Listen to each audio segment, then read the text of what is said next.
Good morning.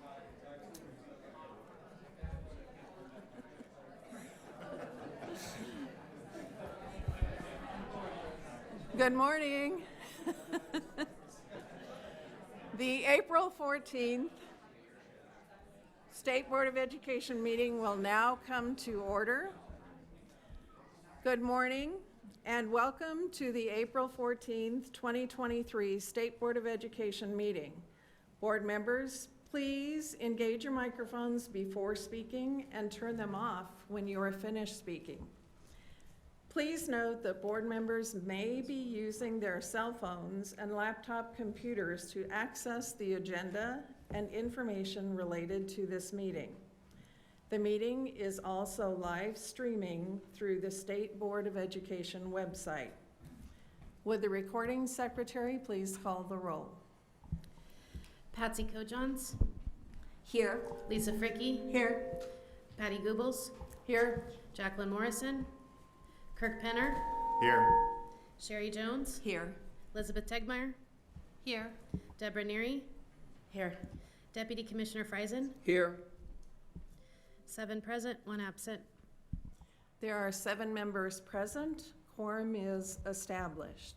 Please rise and join me in the Pledge of Allegiance.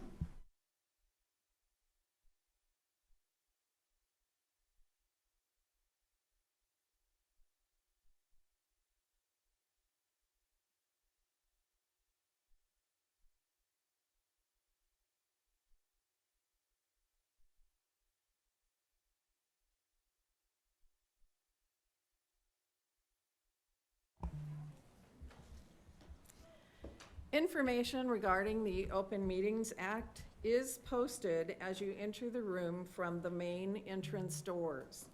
The Open Meetings Act is also posted on the State Board of Education's website. With that, we have our first special presentation. This is agenda item 2.1, Month of the Military Child Resolution. Lisa, would you please read the resolution? Yes, I would be honored to do so. Whereas more than 8,000 Nebraskans exhibit profound courage and selflessness in serving American armed forces, whereas Nebraska schools serve nearly 4,000 military-connected students, whereas military-connected children have been found to change schools up to 9 times between kindergarten and high school and face other unique challenges related to military parental deployment. Whereas the Nebraska Department of Education recognized 35 Purple Star schools which created or strengthened programs and supports for military-connected students. Whereas the Military Interstate Children's Compact Commission, of which Nebraska is a proud member, recognizes April as Month of the Military Child. And whereas the Month of the Military Child provides an opportunity to salute our military-connected children and acknowledge the sacrifices made by military families worldwide, with an emphasis on the experiences and needs of children of military members serving at home and overseas. Now, therefore, be it resolved, the Nebraska State Board of Education extends its profound gratitude for the veterans, active duty, and reserve members of the armed forces and their families for the sacrifices they make daily. Resolved that the Nebraska State Board of Education recognizes April 2023 as the Month of the Military Child.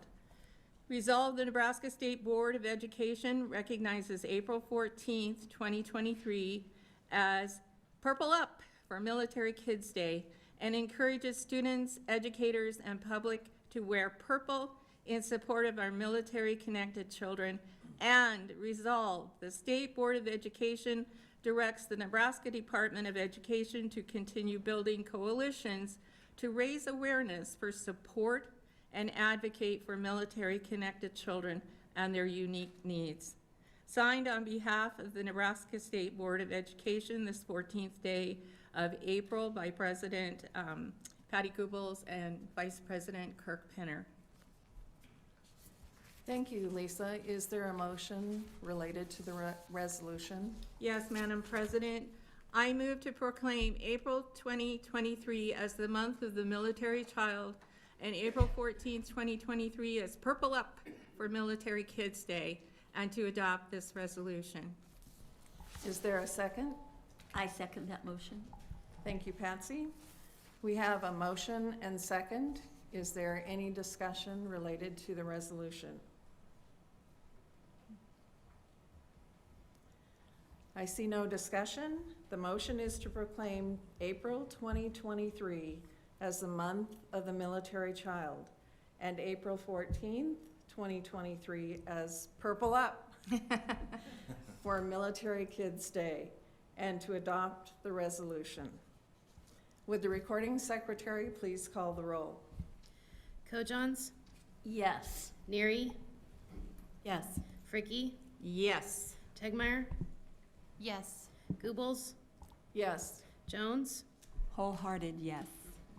Morrison, Penner, Yes. 7 yes, 1 absent. The affirmative has it, and the resolution is adopted.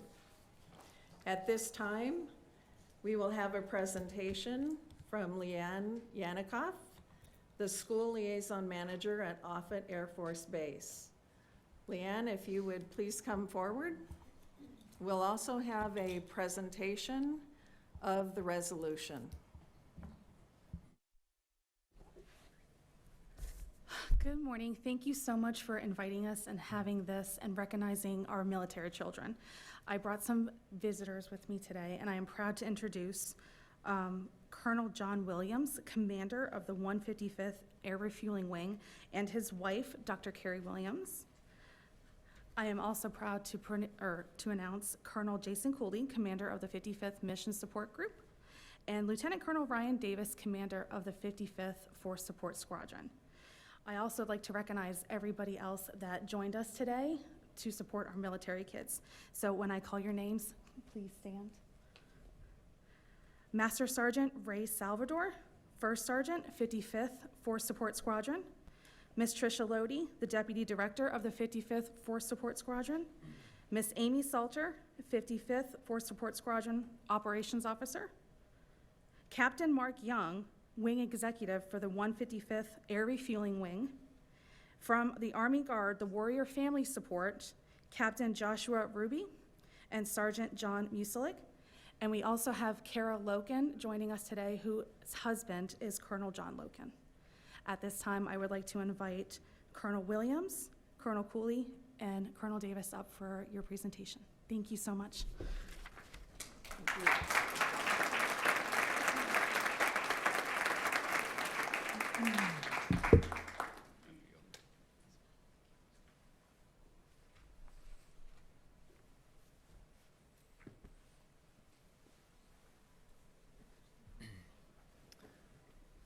It was an honor to present this certificate of appreciation to you, sir.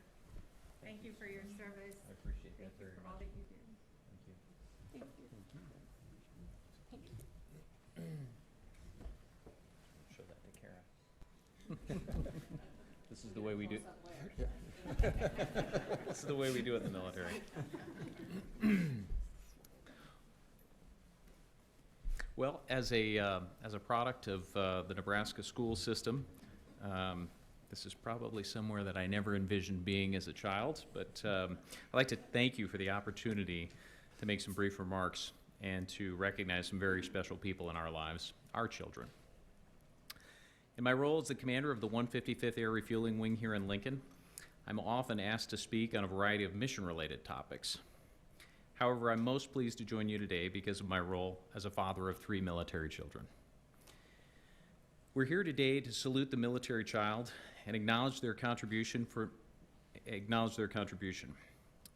For some historical context, the honor of recognizing the military child came about in 1986 when former Defense Secretary Caspar Weinberger suggested the proclamation. I was a teenager in 1986, and my dad had retired from Offutt Air Force Base, but I was still living in the Bellevue community, and we had a deep connection with that community. Offutt was my dad's last duty station, so I did not endure the constant cycle of moving that my siblings and many of my friends had to contend with. I did, however, have a front row seat to this lifestyle. And it was during my youth that I learned that it was normal to have temporary friends, that leftover moving boxes made the best forts, and that there were some pretty interesting accents in our community if you just stopped to listen. We routinely welcomed new friends to our neighborhood, introduced each other to every imaginable outdoor game, developed some pretty intense bonds, and then reluctantly wished our friends safe travels when it was time for them to move on to their next assignment. If we were lucky, sometimes our friends came back to us a few grades later when their parents were reassigned to Offutt. It's kind of a fun expression that once you get off it, you can't get off it. As a parent of 3 children, that were uprooted on what my wife and I referred to as our big adventure, and I think we did that to assuage their fears of moving. The topic of military children is near and dear to our hearts. During a family PCS, or permanent change of station, I have to remember not to use acronyms, to the Czech Republic, I got to experience what it was like to pack up my house, say goodbye to my family and neighbors, and uproot my children and my spouse from their schools and employment, and travel halfway around the world. When we arrived at our new post, we were assigned to a house in a small village, so not on a military installation where we felt incredibly safe. And while we were barely functional post-jet lag, neighbors from a few doors down, also assigned to the embassy, knocked on our door to greet us and make us feel welcome. They folded our kids in with their kids and said, "Time is limited here. We don't make friends, we just are friends." Powerful words that eased much of the anxiety that comes from making these new connections. We've actually been friends with this family ever since, and I should mention that they were State Department employees, not military kids. And so while we recognize the military child, let us not forget the children of all U.S. agencies serving abroad. It's not unusual, particularly at military ceremonies, to talk about the sacrifices of our spouses and their work to contribute to maintaining the household in our absence. But I think we sometimes overlook the most fragile members of our team and the impact that not having a consistent access to a parent can have on them. While I have talked about moves, the deployment of a military parent can also take a toll on a child. Birthdays, holidays, and soccer games celebrated via FaceTime or social media, often after the actual event has occurred, impact our kids and undoubtedly find their way into their school life, as I'm certain many of you today here have experienced. I was told the official flower of the military child is the dandelion, because the dandelion can put down roots almost anywhere and successfully grow. While our children are incredibly resilient, uprooting and replanting isn't without cost or stress, and it's important that we recognize this here in our communities. On average, military children change schools 6 times between kindergarten and high school graduation, often after the school year has already begun. The stress of adapting to a new environment, learning a new school system, making new friends, and cultivating relationships cannot be understated. Fortunately, there are resources such as the Purple Star program. The Purple Star program was established to ease transitions and challenges of military-connected families by encouraging local school districts to implement practices that assist military children as they transition from one school to the next. While the vast majority of Nebraska's military children reside in the Omaha area, I'd like to encourage those beyond the metro to be attentive to children serving of members throughout the state in the Air and Army National Guard and the Reserve Armed Forces. These service members work and reside within our local communities and deploy regularly as part of their service to our state and nation, and their children can also benefit from your support. While resources exist to support military children, the awareness of a great teacher and a community can make all of the difference. On behalf of Team Offutt and the Nebraska Military Department, I'd like to thank all Nebraska teachers and school officials for the support that they provide to our military children on a daily basis. Thank you.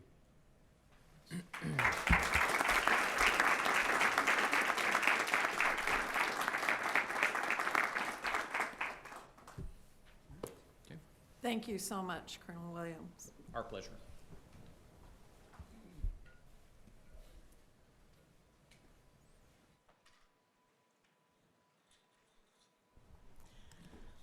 Our next special presentation is from Renee Jones, our 2023 Nebraska Teacher of the Year, to provide her quarterly report. Thanks for being here, Renee. Of course, thank you. That was really special for me to hear that presentation because I am a military child who lived overseas and had many of those experiences. So what a cool opportunity for me to be here for that. Thank you. Good morning. I'm excited to be here.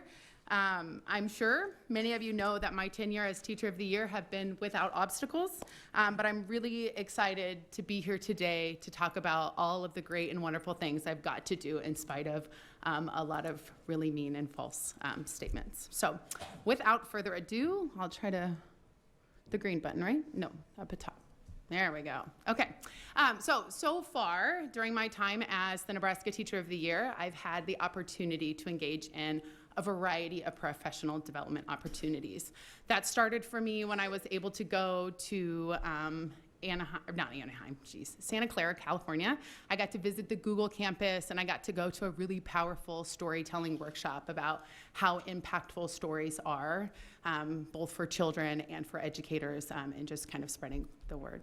I was able to take part in a Transferring Trauma Summit that was held in Omaha, really kind of focusing on the mental health of educators within our state, with students, and just kind of what are things, what are people dealing with? What do things look like in school? And then I also have taken part in a restorative practice training for educators through Lincoln Public Schools. So the big kind of takeaways that I've gotten from these experiences so far is I got to talk to many different educators, and one program that really stood out to me is that ESU1 has developed this 5-year tiered plan that kind of mimics like the MTSS pyramid for students, but it's all about how do we support and help educators. And so it's this really awesome, very new way of like, how do we not Band-Aid, but rather than like fix a systemic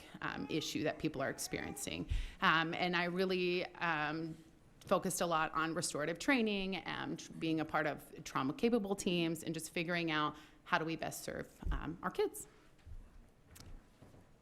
I've got to spend a whole bunch of time with future educators, both in the undergraduate capacity and with high school students who have expressed interest in becoming teachers. I've got to go to Doane University, I've got to go to the University of Nebraska-Lincoln, and I've got to go to Midland University, all meeting with undergraduate students, just having conversations, sharing strategies, what are they seeing during their time in the classrooms as they start observations, and some during their student teaching.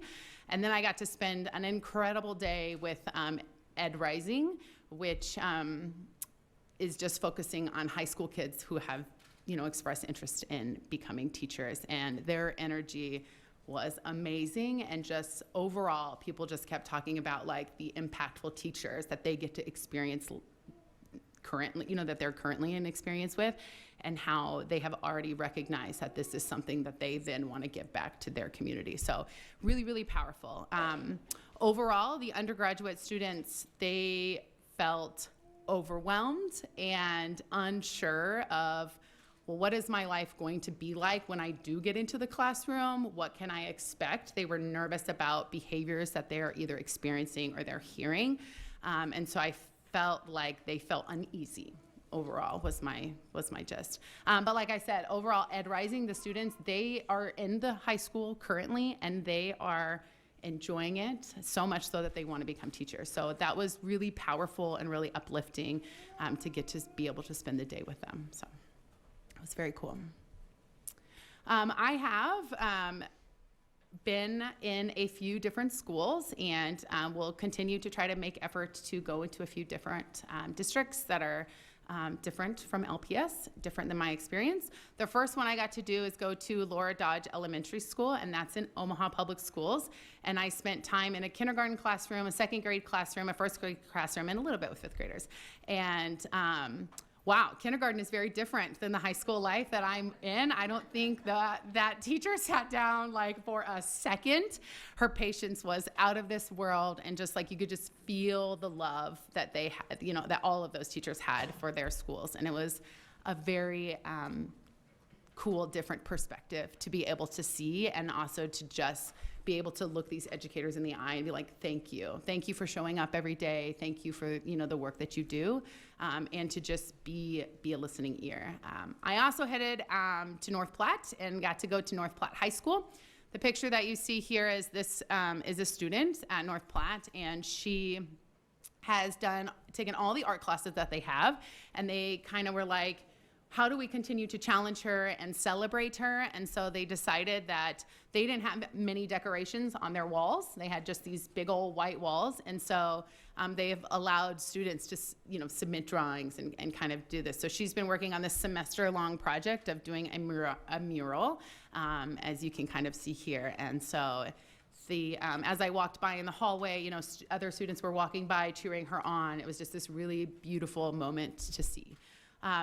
During my time in those schools and speaking with other educators at a variety of different conferences and things, overall, I hear pretty frequently that people are overwhelmed, that they feel like there's so much on their plate, and that they want to do their best, they're trying their best, and they just feel incredibly overwhelmed.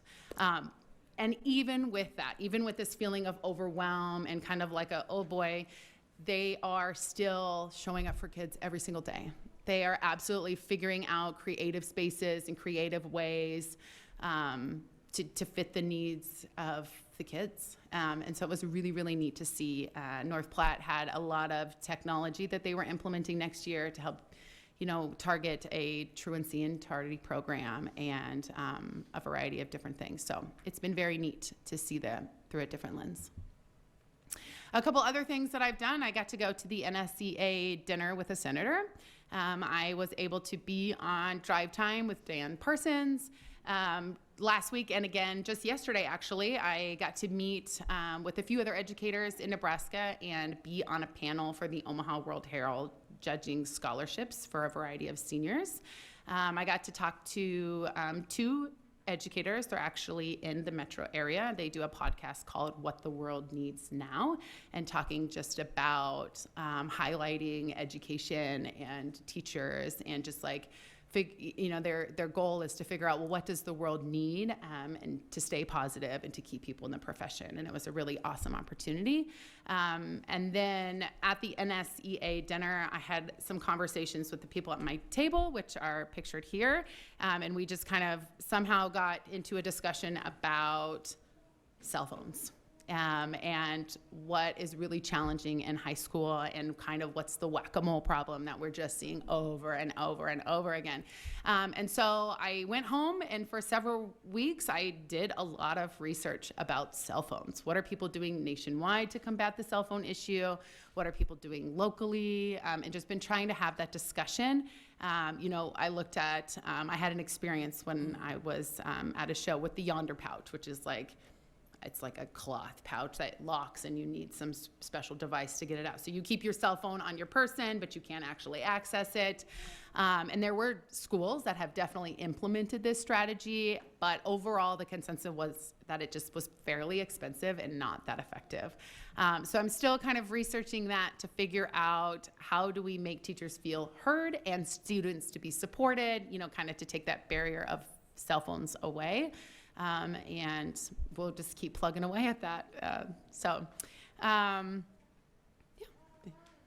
And then I think this is my last one. But upcoming, I head out at the end of next week. I get the opportunity to go to Washington, D.C. With the 2023 State Teachers of the Year cohort, and do some really fun things there.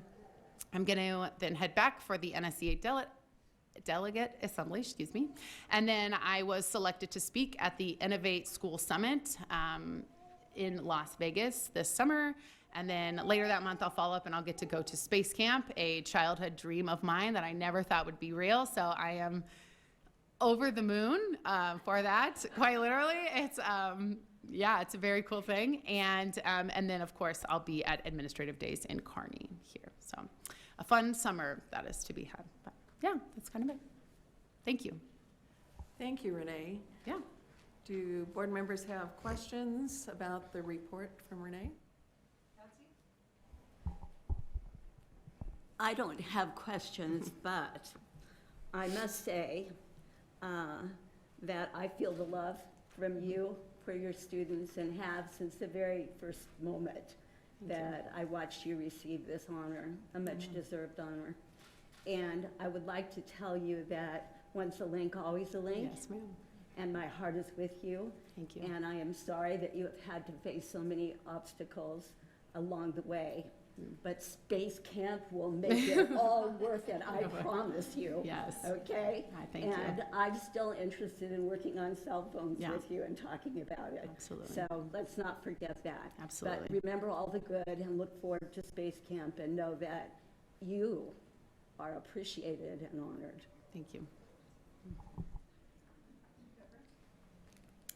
Yeah, I add to what Patsy mentioned, and just want to thank you for that amazing and inspiring report. And I too, at some point, want to talk about cell phones Yes, in high please. schools, because yeah, that's complex. Yes. But I want to just put on the record that I believe you are an amazing representative as Nebraska's Teacher of the Year. And I thank you for being a voice for all teachers in our state who are struggling right now. I'm proud to have you representing Nebraska and the State Board of Education. In your comments today, you mentioned obstacles, and I just want to be on the record stating that I am very sorry that your reputation was attacked repeatedly, that your personal safety became a concern for you and your family. Yes, it did. And that your family members were hurt because of the attacks on you. And I think, is that your husband that's with you today? I'm delighted to see that you have lots of love and support from your husband, and I know you do from your school district. Oopsie, just lost my, let me get my notes back. Okay. I want to state that you were selected as the Teacher of the Year because you demonstrated success in all of the required qualifications, which include that candidates must be exceptionally dedicated, knowledgeable, and skilled teachers. They must have the respect and admiration of parents, colleagues, and students, which you did have and do have, that they must play active and useful roles in the community as well as in the school, be poised and articulate, and possess the energy to withstand a busy schedule. You are all of these things and much more. And I've been really impressed with the national work that you were doing even before you became Teacher of the Year, with the National Council of English Teachers. I admire that you are a published author and that you've been recognized for awards by your own school district and by the Lincoln Public Schools Foundation. It is clear that in your work towards a master's degree in education, you've learned how to support all of the children in your classroom, regardless of their backgrounds or challenges that they bring to school. And as we know, there's a lot of challenges that kids bring into the classroom. Again, I'm very proud to have you representing Nebraska throughout this entire year. And thank you for the important work that you're doing, your inclusiveness, and your exceptional contributions to teaching. Thank you. Lisa? Well, I do have a question, but first of all, I just want to say your energy and how you talk and how you definitely care about your students and all people around you is very evident just talking to you. My question is, in your travels so far in this position of honor, have you encountered something memorable from a student along the way that you will carry with you, or from a teacher, something that stood out that made you stop and think, wow, Yeah. that was amazing?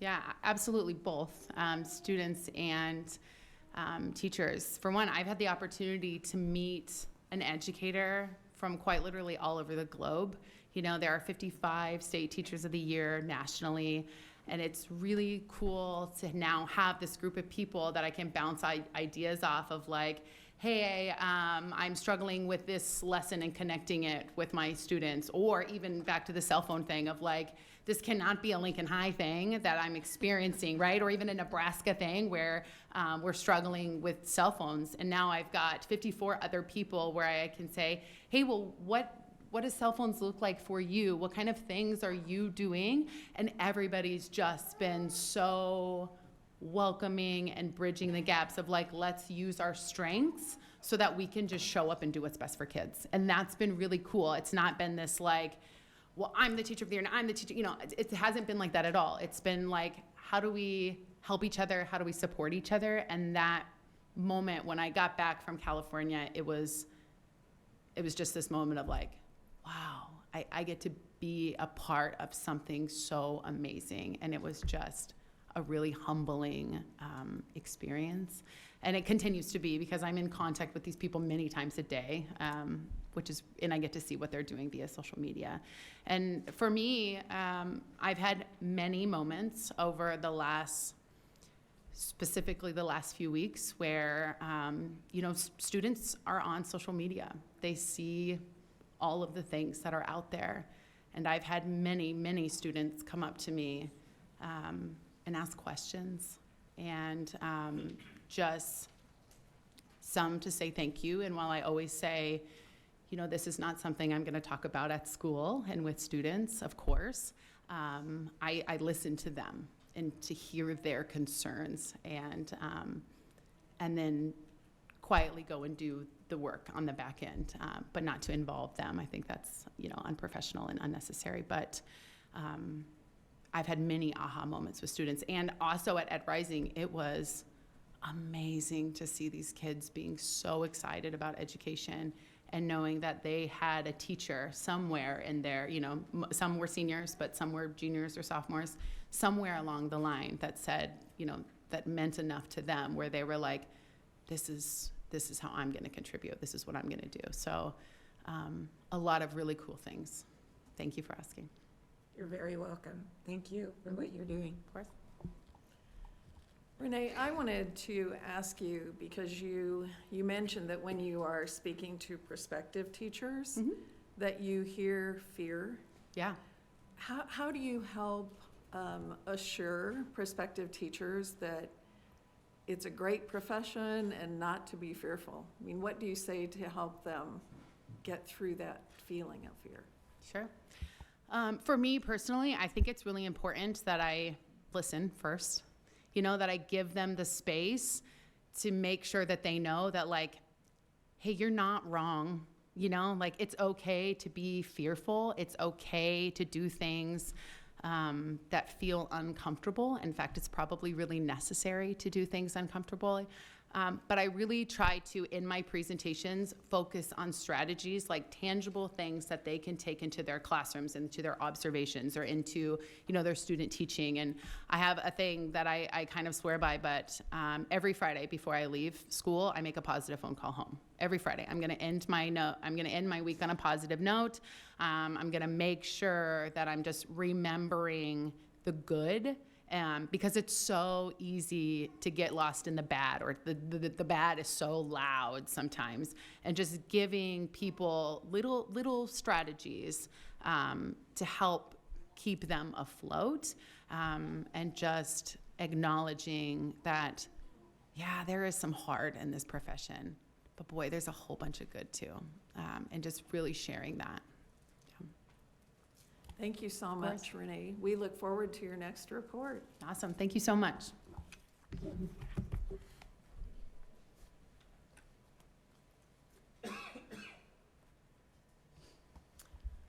Our third special presentation this morning is a presentation related to the Milken Educator Award. David Jesperson.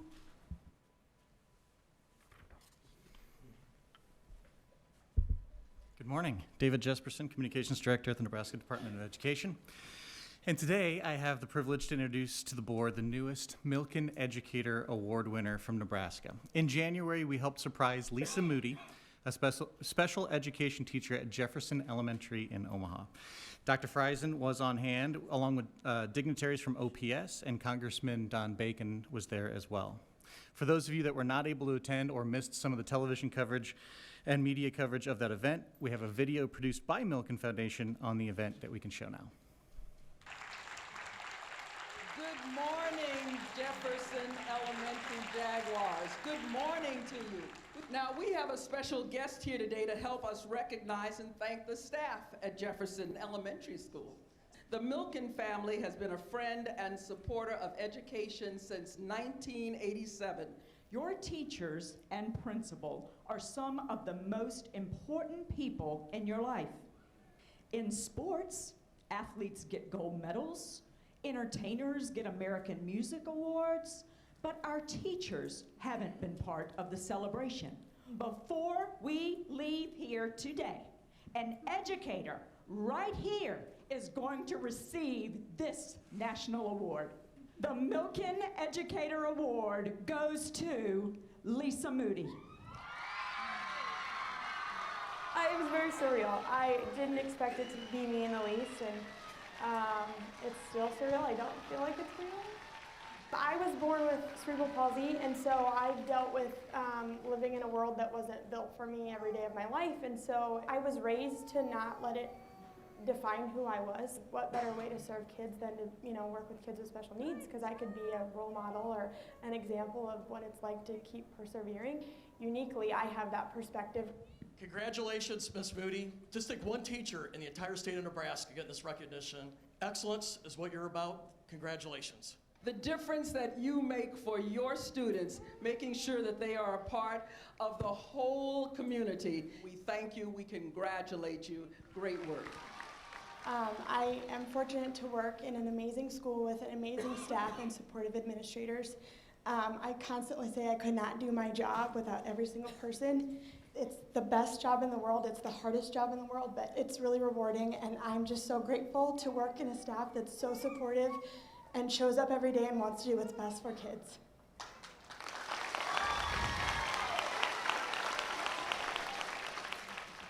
And with that, it is my honor to bring up Lisa Moody.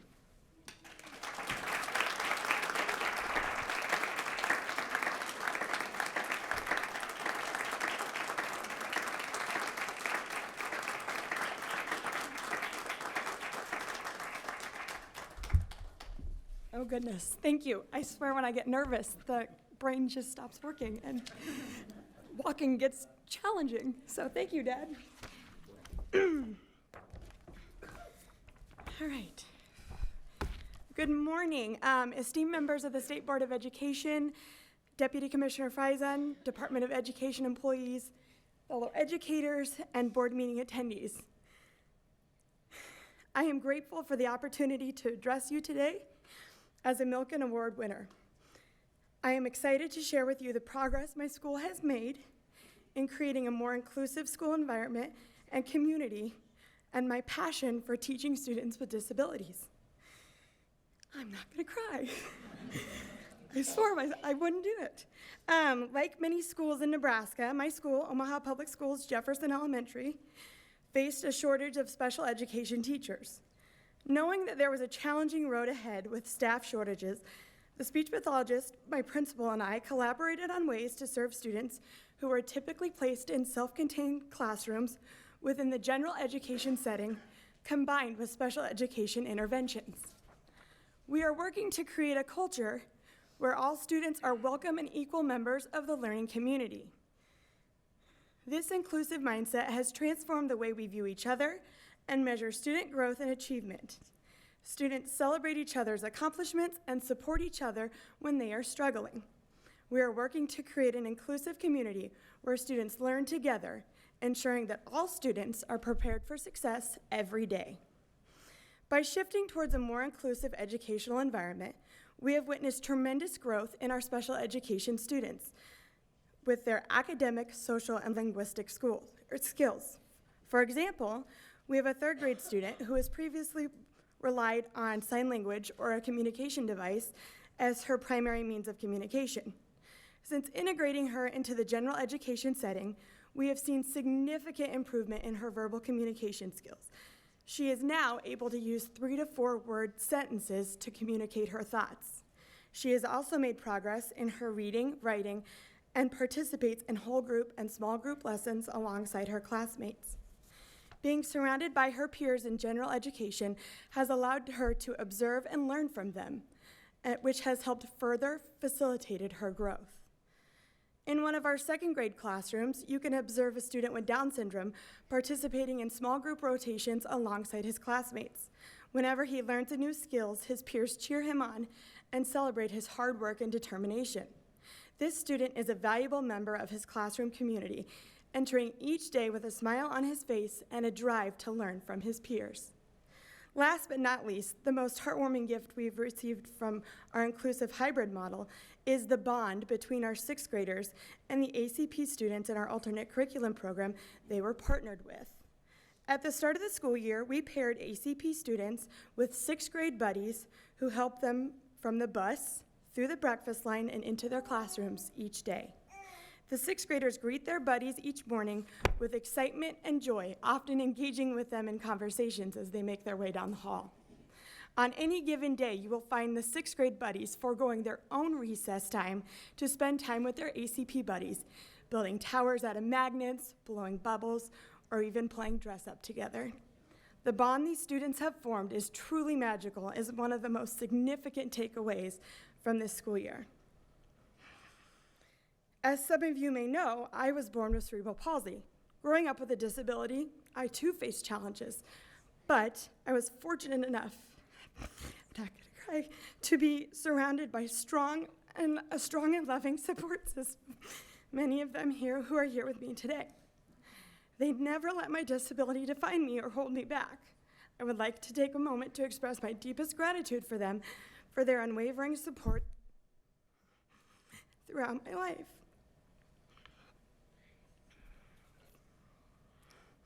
I get it from my dad. From the smallest moments to the biggest milestones, you have always been there for me, and I am grateful to have you all by my side. I could not have come this far without your love and care. Your unwavering support has helped me to overcome challenges and strive towards my goals. I am so fortunate to have such a caring and supportive family and work community. I hope that I continue to make you all proud. Thank you for believing in me and for showing me that my disability does not define me or my potential. From an early age, I saw firsthand the importance of self-advocacy and the power of lending a voice to those in need. Now, as an educator, I am passionate about helping students with disabilities achieve their dreams. I know firsthand how challenging it can be to navigate a world that was not always designed for us in mind.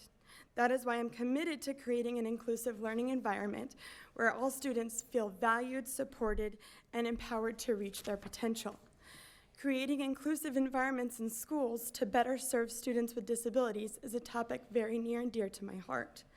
I believe that every student, regardless of their abilities or disabilities, deserves the opportunities to thrive in an inclusive environment that fosters their development and growth. Teaching students with disabilities requires a unique approach that is tailored to meet their individual needs. Not only is it about accommodating their disabilities, but it's about empowering them to overcome their challenges, develop their strengths, and achieve academic and personal success. By providing them with access to an inclusive educational environment, we can help them develop a sense of belonging, confidence, and independence. Moreover, inclusive educational environments benefits all students, not just those with disabilities. It creates a sense of community, promotes diversity, tolerance, and acceptance. It also helps to break down social barriers and stereotypes and encourages collaboration and cooperation among students with different backgrounds and abilities. The inclusion of special education students within general education is a matter of equity, fairness, and social responsibility. By providing accessible and inclusive communities within our schools, we can create an educational environment where all students, regardless of their abilities, can thrive and reach their full potential. Together, let us strive towards a more inclusive and accepting educational system that celebrates diversity and promotes student success every day. In conclusion, I want to dedicate this award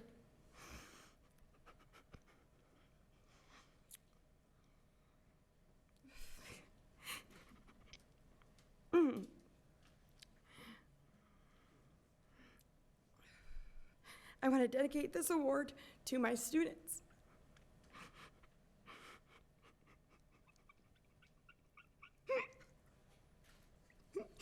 I'm laughing because I'm so much. Dad, I blame you. My dad was a former school administrator, and he would cry at speeches, and we always gave him so much guff. And now, I get it, Dad. Oh, goodness. Here we go. They are the reason I wake up every morning with a smile on my face and a sense of purpose. What are you doing? Looks like you need some help. I got this. See, I told you, it's genetic. They are the driving force behind my dedication to becoming a better teacher every day. This award symbolizes my commitment to serving them with passion, dedication, and excellence. I am grateful for the, I seriously blame you. I am grateful for the opportunity to make a difference in their lives, and I look forward to doing so in the years to come. Thank you. Sorry, blubbering mess. Thank you, Lisa Moody.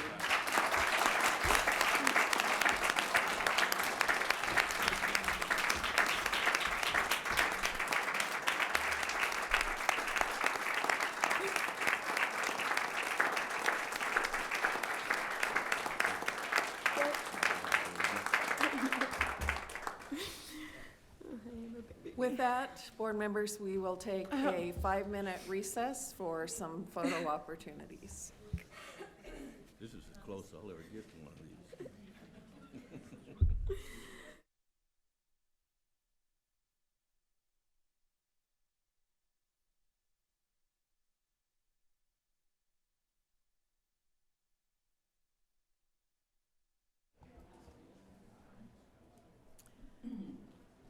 We are now out of recess. The next item on our agenda, item 3, is the Deputy Commissioner's report. Deputy Commissioner Friesen. Thank you, President Goebbels. Forewarned that, yes, again this month, because there's a lot going on, the Deputy Commissioner's report is a lengthy report, jam-packed. March and the first couple weeks of April have been jam-packed for NDE staff and yourselves, and obviously the biggest news was your decision to select Dr. Brian Maher as our next Commissioner of Education, and I am looking forward to supporting him as he transitions into the role. As I have for the past few months, I'll structure my update by identifying some of our partnerships, processes, and pride points since the March meeting.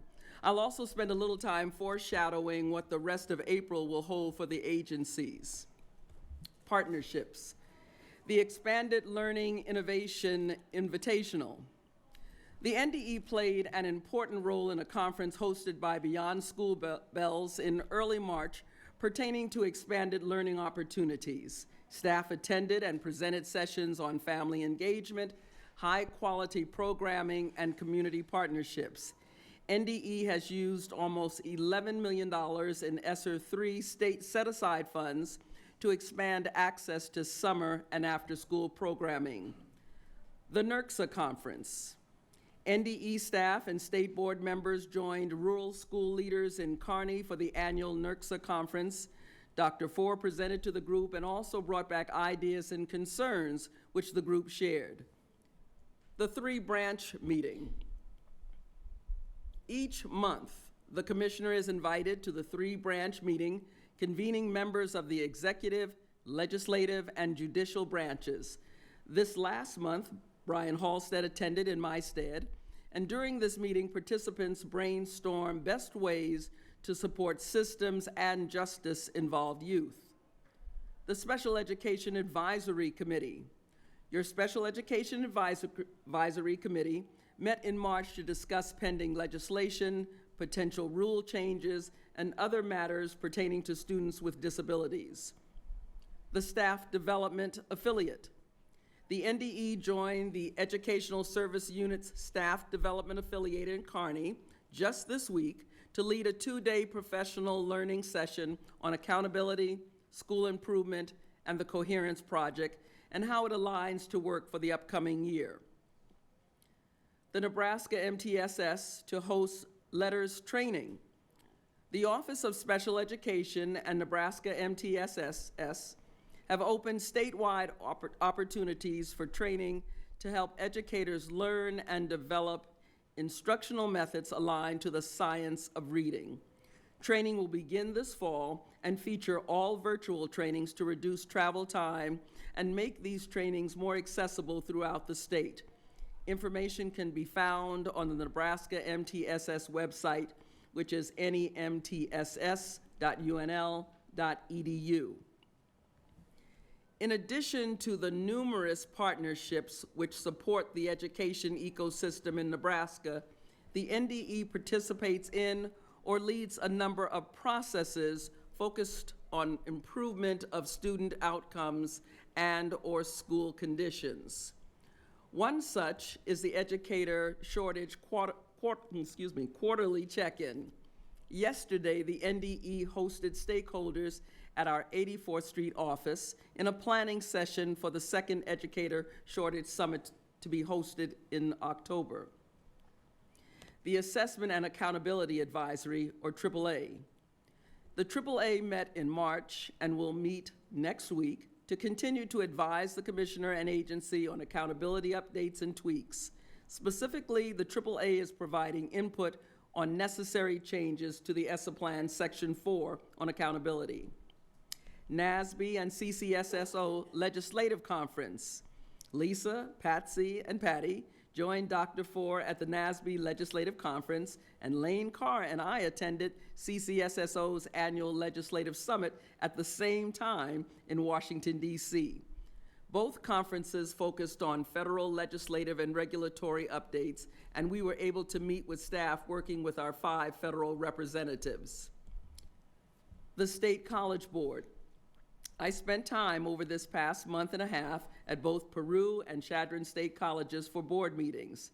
As I've noted before, the Commissioner serves on the State College Board of Trustees. I have appreciated the opportunity to connect the work we do in PK-12 and adult education to the important role our state colleges play in our state and to their impact on our economy. Additionally, we selected the new president of Chadron State College, and that announcement may be made next week. Committee of Practitioners. The Committee of Practitioners is comprised of public and non-public school leaders focused on federal programs. The COP met in Grand Island in March and received updates on federal programming in addition to providing input on issues of federal education policy. With regard to legislative work and outreach, the NDE testified before the Appropriations Committee on March 15th to present our biennial budget request and share more about the work of the agency. The legislature will begin discussions of the state's budget on the 70th day of session, slated for May 2nd. NDE staff continue to provide expert advice and work behind the scenes to improve bills and support legislative staff in amendment processes. CCPE meeting. I met with members of the Coordinating Commission for Post-Secondary Education on March 10th at Metro Community College at their South Omaha campus. SEED mini-summits. The NDE is hosting 2 mini-summits on educator effectiveness, and the first was at UNL on April 5th, and the next will be at Wayne State College on April 18th. School Safety Task Force. The NDE continues to convene the School Safety Task Force, originally developed by Senator Lynn Walls and Commissioner Bloomstead. After providing input on legislative asks culminating in LB 516, The task force has now pivoted to awareness, best practices, and recommendations for schools. The task force met on March 13th and will connect again in April. And some of our pride points. CTSO state conferences. The NDE is so proud of all the students who participated in career and technical student organization state conferences, the last of which concluded today with Skills USA. Each year, almost 21,000 students across the state participate in CTSOs, and thousands travel to state conferences held in Lincoln, Grand Island, Omaha, and Kearney. We wish all participants qualifying for national competitions the best of luck and thank all CTSO sponsors for their support of our students. NDE partnership with I Love You Guys. The NDE, in partnership with local and state law enforcement and first responders, hosted statewide trainings with the I Love You Guys Foundation. These 3 trainings emphasize the key components to avoiding emergency situations like threat assessment teams, using Safe to Help, and working through procedures if the unimaginable should happen. Migrant Ed Conference. The NDE Office of ESEA Federal Programs brought together parents, students, and families from across the state to celebrate and learn about ways to support youth who are migrants. Almost 200 people participated in the conference in Columbus, and NDE staff brought in community and school partners to build the day. Our 21st Century Community Learning Centers celebrate 20 years of impact. 2023 marks the 20th year of the Nebraska 21st Century Program, which provides federal funds to grantees that serve districts across the state to implement high-quality after-school and summer programming. We are so proud of the almost 14,000 students who are participating in these programs across 38 communities this school year. Here's to the next 20 years. Winter sports. We want to congratulate our public and non-public school champions who competed in the Winter Sports Championships. Good luck to all athletes competing in spring sports. And now to April. It's hard to believe 2 full weeks of April have already passed, but with that, I'll share what to expect between now and our May 4th through 5th meeting. We have the Native American Advisory Committee coming up. NDE convenes this stakeholder group monthly to discuss ways to improve academic and non-academic outcomes for Native American youth. April's meeting will focus on aligning goals and work streams across the varied entities. The Coherence Project Steering Committee. Work on improving and aligning processes continues through our Coherence Project focused on MTSS improvements. The Steering Committee is a cross-agency team focused on embedding the new MTSS process into our work streams. LB 852 Work Group. Last year, LB 852 was signed into law, requiring each district to have a behavioral health point of contact and the NDE to create a repository of behavioral health resources by region. The NDE convened a work group to support this important effort, and the group will meet again on April 26th. Nebraska Native Youth Gathering. The NDE's Office of Coordinated Student Support Services will again host the Nebraska Native Youth Gathering, a hybrid conference in Norfolk designed to engage 8th through 12th grade students who identify as Native American or American Indian. The gathering aims to enhance individual and collective understanding of emotional, mental, and physical well-being. This concludes my April Deputy Commissioner's report. Thank you to our NDE leadership team and staff, to our various partners and stakeholders, to our over 360,000 students, and to our clients and adults served. Thank you. Thank you, Deputy Commissioner Friesen. I believe that we may have a request to remove a consent agenda item, but I'm not certain about that yet, so I don't know if we have received any additional requests. What we'll do, I think, is we'll just move forward to the president's report, and then we can return to consent agenda items if we need to do that.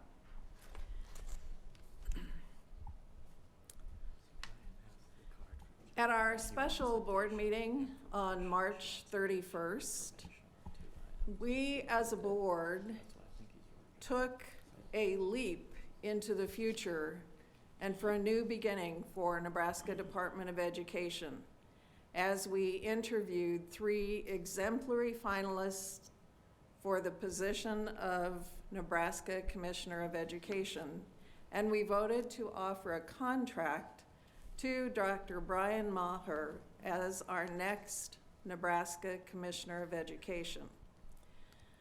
Dr. Maher will bring a number of really important qualities and characteristics to the position, as evidenced by his interview responses and the application materials that he submitted. First, Dr. Maher has extensive educational experience and expertise and educational administrative experience. Dr. Maher raised through the typical ranks when you are an educator, being a teacher, a principal, a superintendent, and now serving as the CEO and executive director at a state-level agency in South Dakota. Dr. Maher has served in small school districts in Nebraska as well as large school districts, and in districts in different regions and areas across the state of Nebraska. Dr. Maher has a situational and common sense leadership style that's coupled with a very analytical and information gathering, problem solving, and decision-making approach. His communication style is one of listening and learning through listening, and he has a focus on building relationships with each one of us as individual board members, as well as with us as the governing body.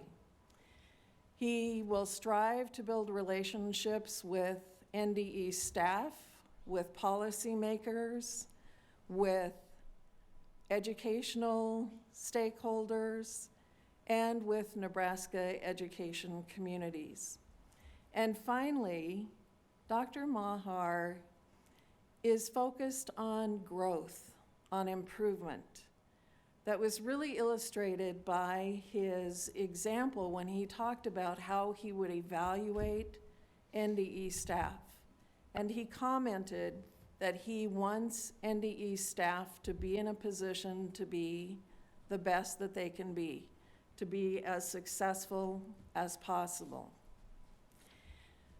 Dr. Maher also has worked through his improvement example of increasing graduation rates when he was the superintendent of the Sioux Falls, South Dakota school system. And finally, when asked why he was interested in the position, his response was opportunity. But that opportunity was tied to an opportunity to make an impact, to have Nebraska's education system be the best that it can possibly be. And he ended in his application materials by saying that he wanted to leave education and NDE in Nebraska better than he finds it. And that wasn't said with an attitude of, I'm here to fix things. It was an attitude of, we have a great educational system in Nebraska now, and there is always room for us to be even better. I think as we are approaching this new beginning, it really calls for us to reflect on decisions that we've made in the past that maybe we recognize we could have done better, but also to appreciate all of the successes and the accomplishments of NDE in the present as well as in the past. We have much work to do yet in the next few months as we transition from our work with Deputy Commissioner Friesen, and under her capable leadership, we will accomplish much in the next few months. I look forward to, and I hope you do as well, our future, our new beginning, with hope and with confidence about the educational system in the state of Nebraska. That concludes the President's report. All right, we will return back. Deputy Commissioner Friesen, do we have any items from the consent agenda that are requested to be removed?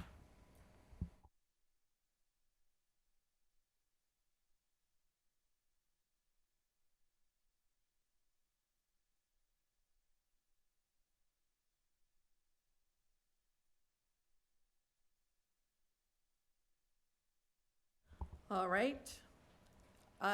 Are there any board members who wish to remove additional items from the consent agenda? Those two items, 5.2A and 5.6B, I'm sorry, 7B. 5.7. Thank you. Will be addressed separately under additional business. Is there a motion to approve the consent agenda with those exceptions? I move that we accept it with those two pulled. Okay, so the motion is to approve the consent agenda, right, Lisa, with the exception of those two?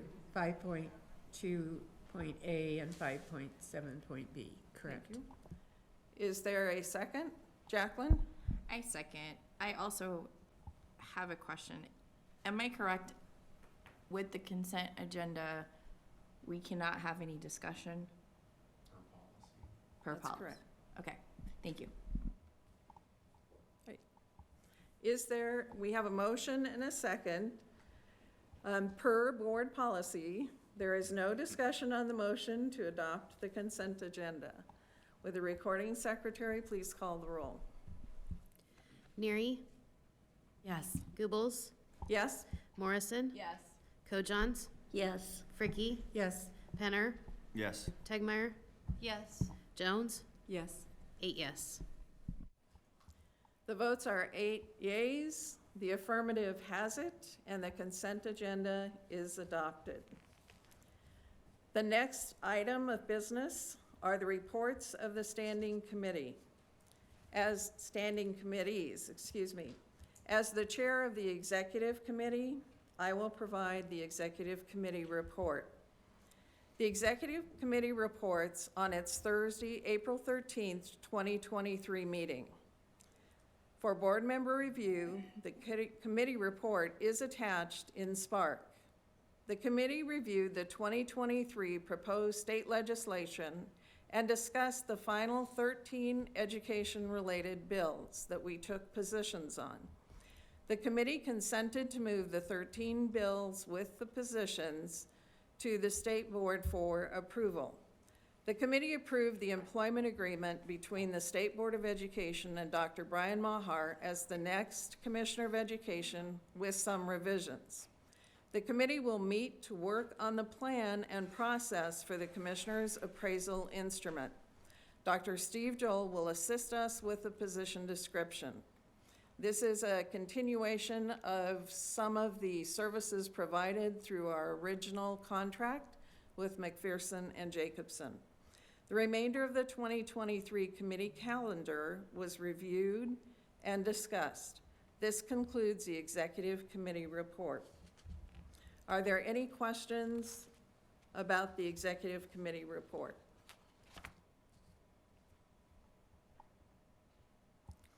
All right. Is there a motion on item 6.1A review the 2023 proposed state legislation, and take action on board positions.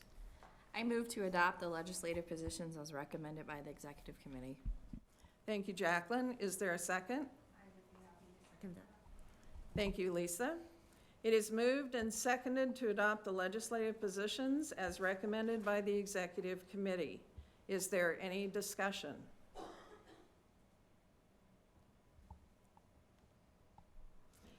The motion is to adopt the legislative positions as recommended by the executive committee. Would the recording secretary please call the roll? Neary, Can you come back around to me? I'm Tegmeyer, still reviewing. Yes. Fricky. Yes. Jones, Yes. Goebbels, Yes? Morrison, Yes. Penner, Yes. Kojons, Yes. Neary, Yes. 8 yes. The votes are 8 yeas, the affirmative has it, and the legislative positions are adopted. Is there a motion on item 6.1.b to approve the employment agreement between the State Board of Education and Dr. Brian Maher? Yes, there is.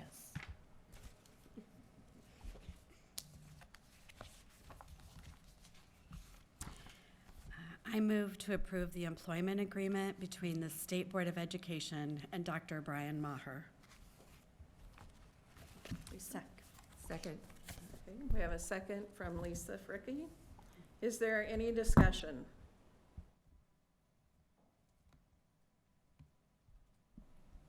I will just, I'll be just brief. There were a few red line changes that occurred from yesterday's meeting, just so that everybody understands kind of what that was about.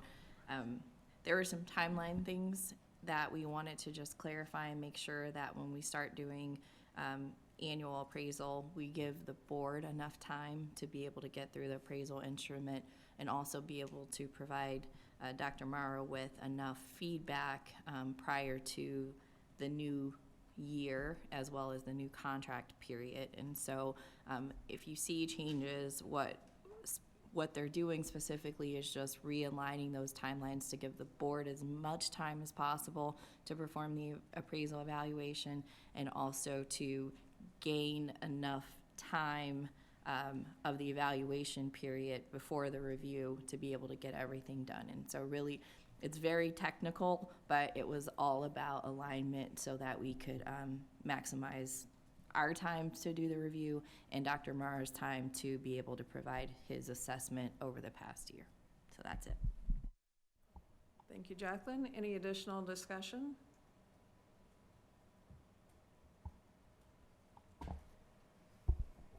So 2 weeks ago, when we went into executive session, we as the board discussed the parameters of compensation for Dr. Maher, and we also discussed the length of contract. One thing that we did not discuss that I see is in the contract is that Dr. Maher can accept, essentially he can accept compensation for any outside activities.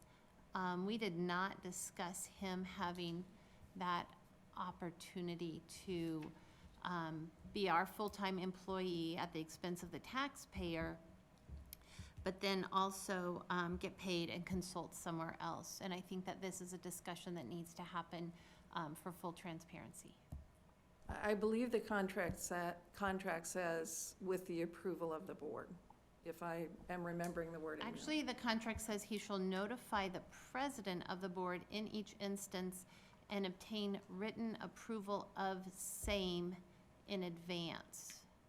Now, I am not a lawyer, but I believe that then that written approval and notification only goes to the president of the board. Correct. Sorry, that's a good correction. I knew there was some mechanism that we put in there for approval. And I don't believe that one person should unilaterally make that decision. Any other discussion?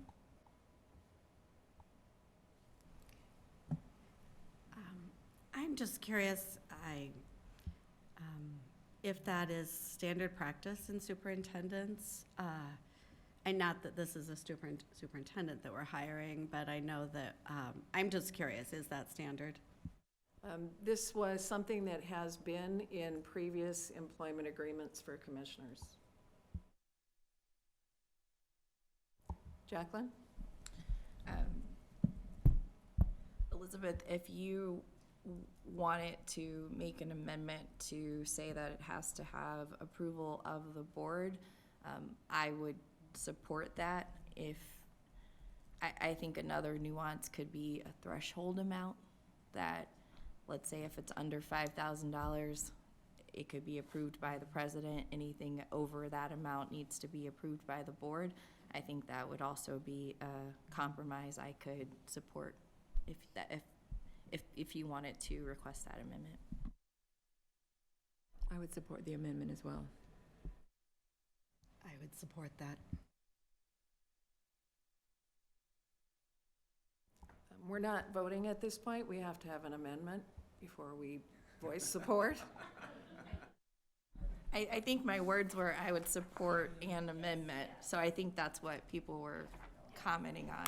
Right, and I want to say that I appreciate that support because I do think that it's very important for our Department of Education, and our commissioner, as he stated in his interview, will be the face of the department. It's very important that we keep everything to a very particular standard, because there's a potential for conflict of interest, and we as a board need to keep the trust in our department as much as we can. And the reason that, and I just want to give you guys just a little background, the reason that I'm coming to this is because there has been in the news, the Nebraska Economic Development Director resigned from his position due to the perception even of a conflict of interest. And I was just looking at that article, and John Bartle, he's the Dean of the College of Public Affairs and Community Service at UNO. He said that that our officials need to avoid any appearance of a conflict of interest. So this is coming from a point of wanting to protect the department that we oversee, as well as all of the employees that would work under us, including the commissioner. So that's why I'm bringing this up.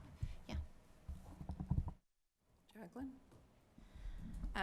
I don't know if Brian or Joel are present, but I know when I can only go for what I've done. At the city, we do have a conflict of interest policy. When I worked for the Department of Revenue, the agency had a policy. So there may be a conflict of interest policy already in place with the department. Do you know if we have that? What I would like is for us to recess for a few minutes so that we can consult with legal in terms of this amendment and whether there's a conflict of interest in place, agreement in place. So we'll recess for about 5 minutes.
Just a little. I didn't anticipate it would take that long. That's my mistake, I'm sorry. All right, we are back in session from recess. Is there an amendment to the motion? The original motion was to approve the employment agreement between the State Board of Education and Brian Maher. Madam President? Yes. I move to amend the proposed employment agreement in Section 2C by striking the words, "In the event that Dr. Maher wishes to accept remuneration for any activities during the term hereof, he shall notify the president of the state board in each instance and obtain written approval of same in advance," and inserting, "In the event that Dr. Maher wishes to accept remuneration for speaking engagements, writing, lecturing, or other professional activities during the term hereof, he shall notify the state board in each instance and obtain written approval of the same in advance." Is there a second to the amendment? I second. Is there any discussion? Can I see that, please?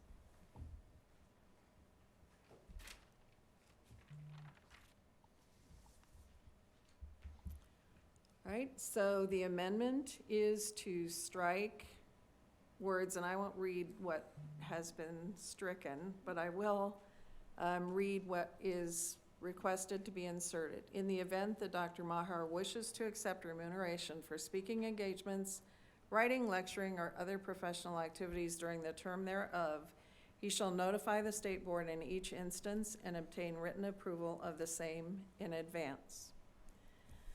Will the recording secretary please call the roll? Penner? Yes. Morrison? Yes. Neary? Yes. Kojons? Yes. Fricky? Yes. Goebbels? Yes. Jones? Yes. Tegmeyer? Yes. 8 yes. The votes are 8 yeas.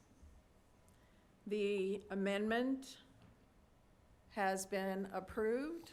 Now we will return to our original motion with the amendment in language inserted in it. Okay? I don't know that I need to read through all of that again, but there is a motion, second, to approve the employment agreement between the State Board of Education and Dr. Maher with changes to Section 2C, with striking out a sentence and replacing it with, so I will read it all. In the event that Dr. Maher wishes to accept remuneration for speaking engagements, writing, lecturing, or other professional activities during the term thereof, he shall notify the state board in each instance and obtain written approval of the same in advance. Any discussion? Will the recording secretary please call the roll? Morrison? Yes. Fricky? Whoops, yes. Jones? Yes. Goebbels? Yes. Kojons? Yes. Neary? Yes. Tegmeyer? Yes. Penner? Yes. 8 yes. There are 8 yeas. The motion is to approve the employment agreement between the State Board of Education and Brian Maher with that amendment, has it, and is approved. We will move on to agenda item 6.2, Budget and Finance Committee Report. Chair Patsy Kojons, will you please provide the report from Budget and Finance Committee? Yes, Madam Chair. The Budget and Finance Committee reports that on its Thursday, April 13th, 2023 meeting, members present were Patsy Kojons, Elizabeth Tegmeyer, Sherry Jones, and Deborah Neary. The committee reviewed the single audit report with NDE staff reviewing the one finding for sub-recipient monitoring. NDE has been working with the federal government to develop physical monitoring processes that align with the federal government's recommendations. The committee supported bringing this item to the board. NDE staff then reviewed the new VR office lease in Fremont, which has been in the works for several years. The committee supported bringing this item to the board vote also, for the board to vote also. The third action item reviewed by the committee was authorizing the deputy commissioner to approve a continuation grant to the Nebraska Children and Families Foundation to continuing the Nurturing Healthy Behaviors program. The committee had an in-depth conversation on this topic with many questions that NDE staff was able to answer. The committee recommends bringing this item to the full board. The next action item, in case you thought I was done, we're not, there are a lot of them, okay. The next action item reviewed was a contract with the Public Consulting Group to do a wage comparability study for VR. PCG was selected as the vendor to contract with due to their understanding of Nebraska VR and experience with other states' VR offices as well. The committee discussed the RFP process used to select this vendor and recommending bringing this item to the full board. NDE staff then discussed the proposed contract with Janus Software, Inc. to provide a cybersecurity review of the NDE, with NDE staff covering the need for periodic review performed by an outside entity. The committee supported bringing the item to the board. The committee reviewed the proposed funding for comprehensive support for improvement schools, which was covered in detail by NDE staff, including federal requirements and plans to address schools that have been in CSI status for the last 4 years. The committee supports bringing this item to the full board as well.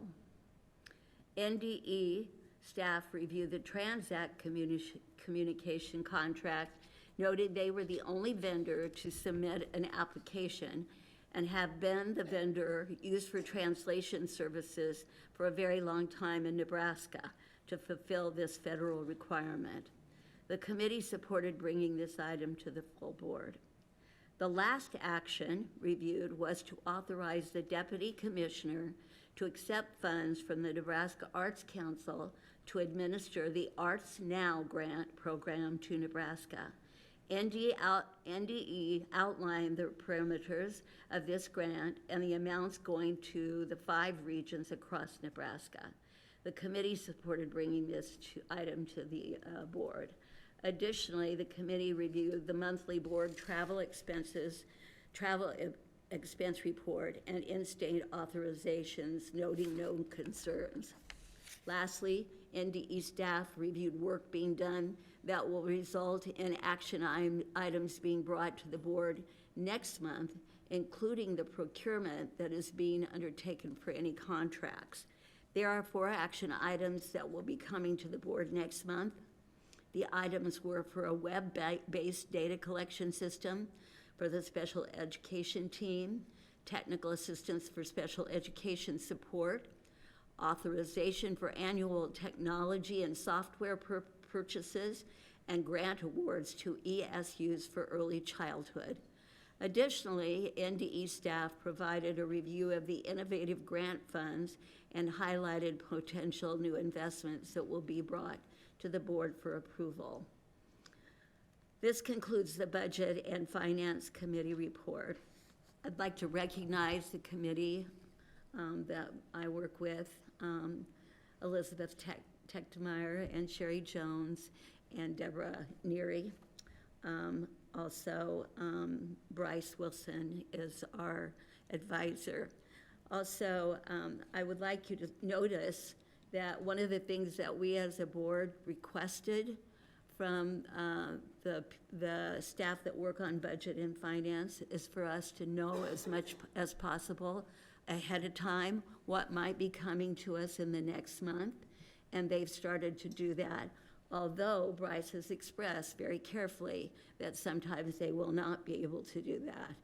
But you can see that there are some now appearing on our report that says, heads up, take a look at these. So they heard what you said, and they're working very hard to make that happen. Great committee.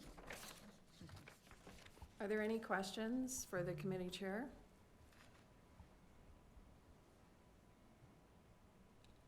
Jacqueline? Do you know if I know you mentioned a web software data collection for special education, kind of a special education software data collection? It's on. Am I not close enough to it? Sorry. Is the touch screen, does it say mute on the touch screen there? I can push the mute button. There you go. Yeah. Now it's there? Oh, okay. Sorry. And so I'm curious about that. Is that something that's going to be funded with ESSER funds? Is that part of this overhaul that we're doing with ESSER? And and if the answer is yes, when do we expect to have more information about that? Is Amy Roan in the room? She's the expert on this, and I don't want to give any information that's not correct. Yeah, the software and the web development would actually not be anything to do with ESSERS. It would be coming from the Part B discretionary and Part C discretionary funding that is provided by the federal government to each state. And is this a replacement for something that we already collect, or are we adding an additional process for collection? Are we getting rid of something? And if you want to talk about this next meeting, we can. These are some of the questions I have, because one thing I always hear is we're always more and more data, we're getting more and more things. What are we doing with this? Why is it necessary? And if we are getting it, what are we taking off of teachers or off of the classroom or off of other people when we're adding something else? So that's just kind of my... Yeah, and the scope of the actual contract will be better explained next month, but this is for internal NDE use, not anything that would be pushed onto districts. Okay, thank you. Any other questions about the report? Did you guys also talk about the Janus software in your committee meeting? Yes, we did. I believe that I can answer that question, and that, depending on what your question is, but that is a product that we have used for many years. I have a couple of questions about that. So can we have are we gonna go through it as an action item? If so, I can ask for it when we get to the action item, or I could ask about the committee discussion. I'm open to either one. I would say let's do that with the action item. Okay. Okay. Are there any questions on the reports on items 6.2A or 6.2B? Those are the monthly travel expense report and the in-state travel authorization reports. Madam President, I'd like to clarify one thing on that, and that is that we do have some changes to that pending, but they're not done yet, and so that's why we were looking at it this time, and in the future, we're hoping to not be looking at that every single month. Thank you. Deborah. Well, I just wanted to clarify, I mean, we've handed it off to another committee. Yeah, the policy. Do we know for a fact that the other committee has picked it up? The policy committee, is that on their, did they discuss it this month? Is it on their agenda?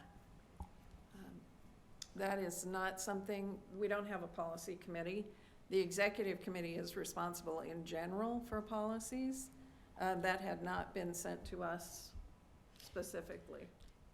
Madam Chair, I was going to visit with you about that yesterday. They directed me to do that, and so I was going to visit with you about that.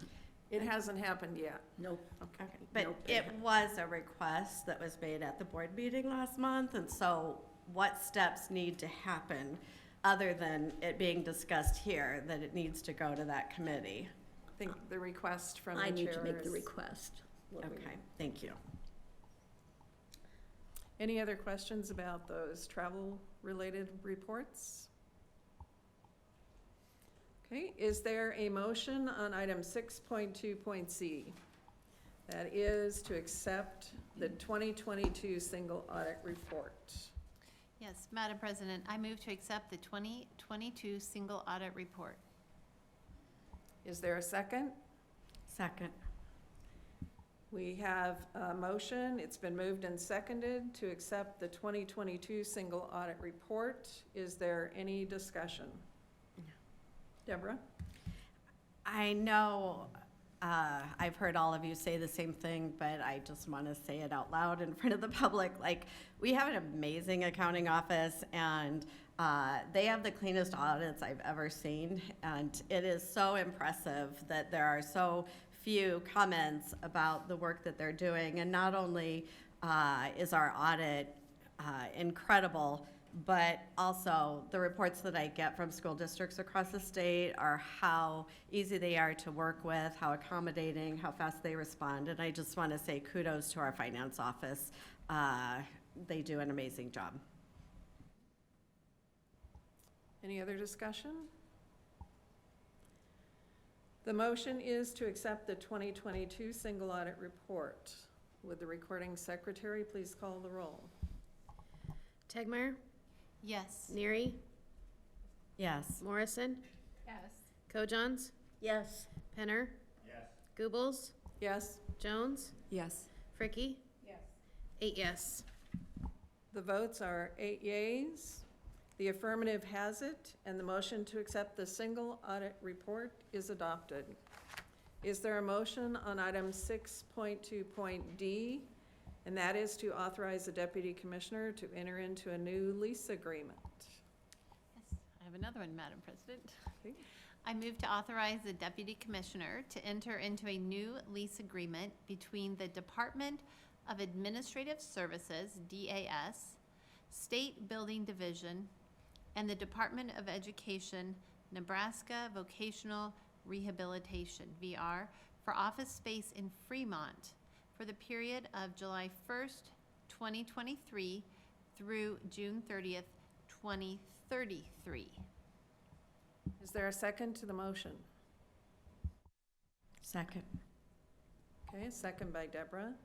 It's moved and seconded to authorize the deputy commissioner to enter into a new lease agreement for office space in Fremont for the period July 1, 2023 through June 30, 2033.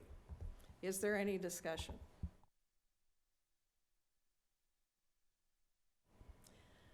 The motion is to authorize the deputy commissioner to enter into a new lease agreement for office space in Fremont from July 1, 2023 through June 30, 2033. Would the recording secretary please call the roll?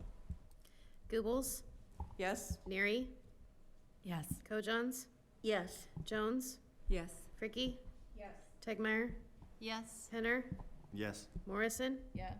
8 yes. The votes are 8 yeas. The affirmative has it, and the motion to enter into a new lease agreement is adopted.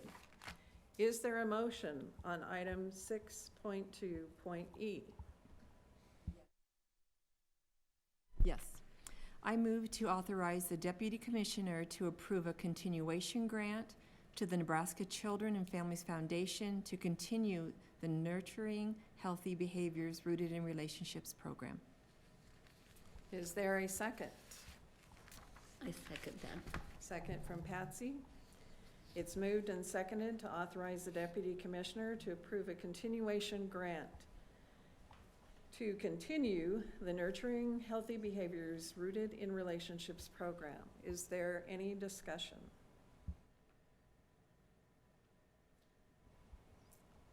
Okay. Will the recording secretary please call the roll? Penner, Yes. Jones? Yes. Fricky? Yes. Neary? Yes. Goebbels? Yes. Morrison? Yes. Tegmeyer? Yes. Kojons? Yes. 8 yes. There are 8 yeas, the affirmative has it, and the motion to approve the continuation grant is adopted. Is there a motion on item 6.2.f? Yes, President Goebbels. I move to authorize the Deputy Commissioner to contract with Public Consulting Group from April 17th, 2023 through August 30th, 2023. Is there a second to the motion? Okay, second by Patsy. Is there any discussion?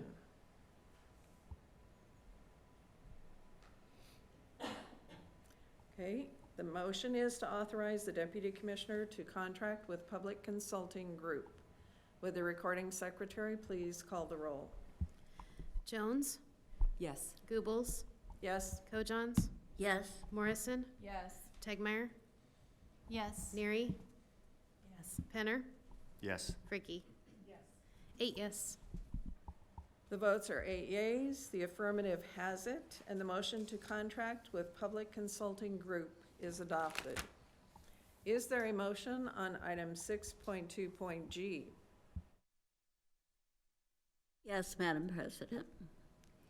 I move to authorize the Deputy Commissioner to contract with Janus Software, Inc. Is there a second to the motion? Second by Lisa. It's moved and seconded to authorize the Deputy Commissioner to contract with Janus Software, Inc. Is there discussion? Jacqueline? Yes, I have a question about this particular item.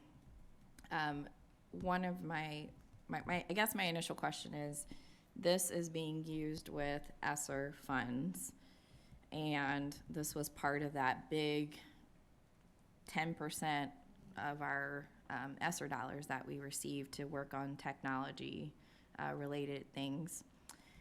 And so when I read the description here, it says that this is something that we need to do an external assessment of what are our potential vulnerabilities. And so I want to ask, one, when's the last time we assessed or did an assessment like this?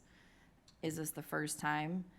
And if not, how did we pay for it the last time? And if there's a frequency to this, that it needs to be done every year, 2 years, 5 years, how do we intend to pay for it the next time when we don't have federal dollars? So those are my questions. I can answer maybe one of them, but then is Bryce here? I think the memo, Patsy says this is IT related, and so I believe Kristen Yates is at the top, Kristen, as well are as you here, Lane. Kristen? No, okay. Kristen, would Oh, you okay. come forward, please? Okay, all right, yeah, it hasn't been done in quite a while, and I think I remember hearing 5 years, and that it needs to be done more often than that, considering cybersecurity now as it is.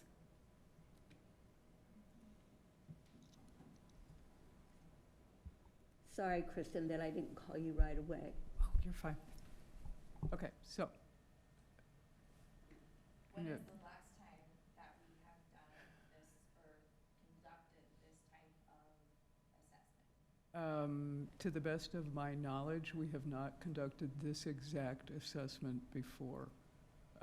We do maintain an internal group of controls, but we have not had somebody in from the outside to sort of kick on our door and test our security parameters for the network and applications. So when I read the memo, it says the use of third-party vendors is an industry standard practice. And so can you talk a little bit more about the industry standard, how often the industry does this, when it triggers a need, just kind of what is that standard that we're going by or hoping to utilize in the future? So Partially, that's probably context dependent. In our particular case, we've been doing a lot of infrastructure development with our move to the cloud, as well as redoing applications as we also improve access to data stuff. So we have changed up a lot of our architecture. And when you do that, you sort of want to make sure you got everything right.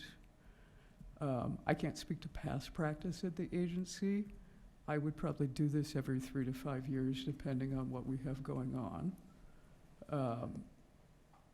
The other motivation for this is that we are starting to enter into more collaborative agreements with other agencies around data and data sharing.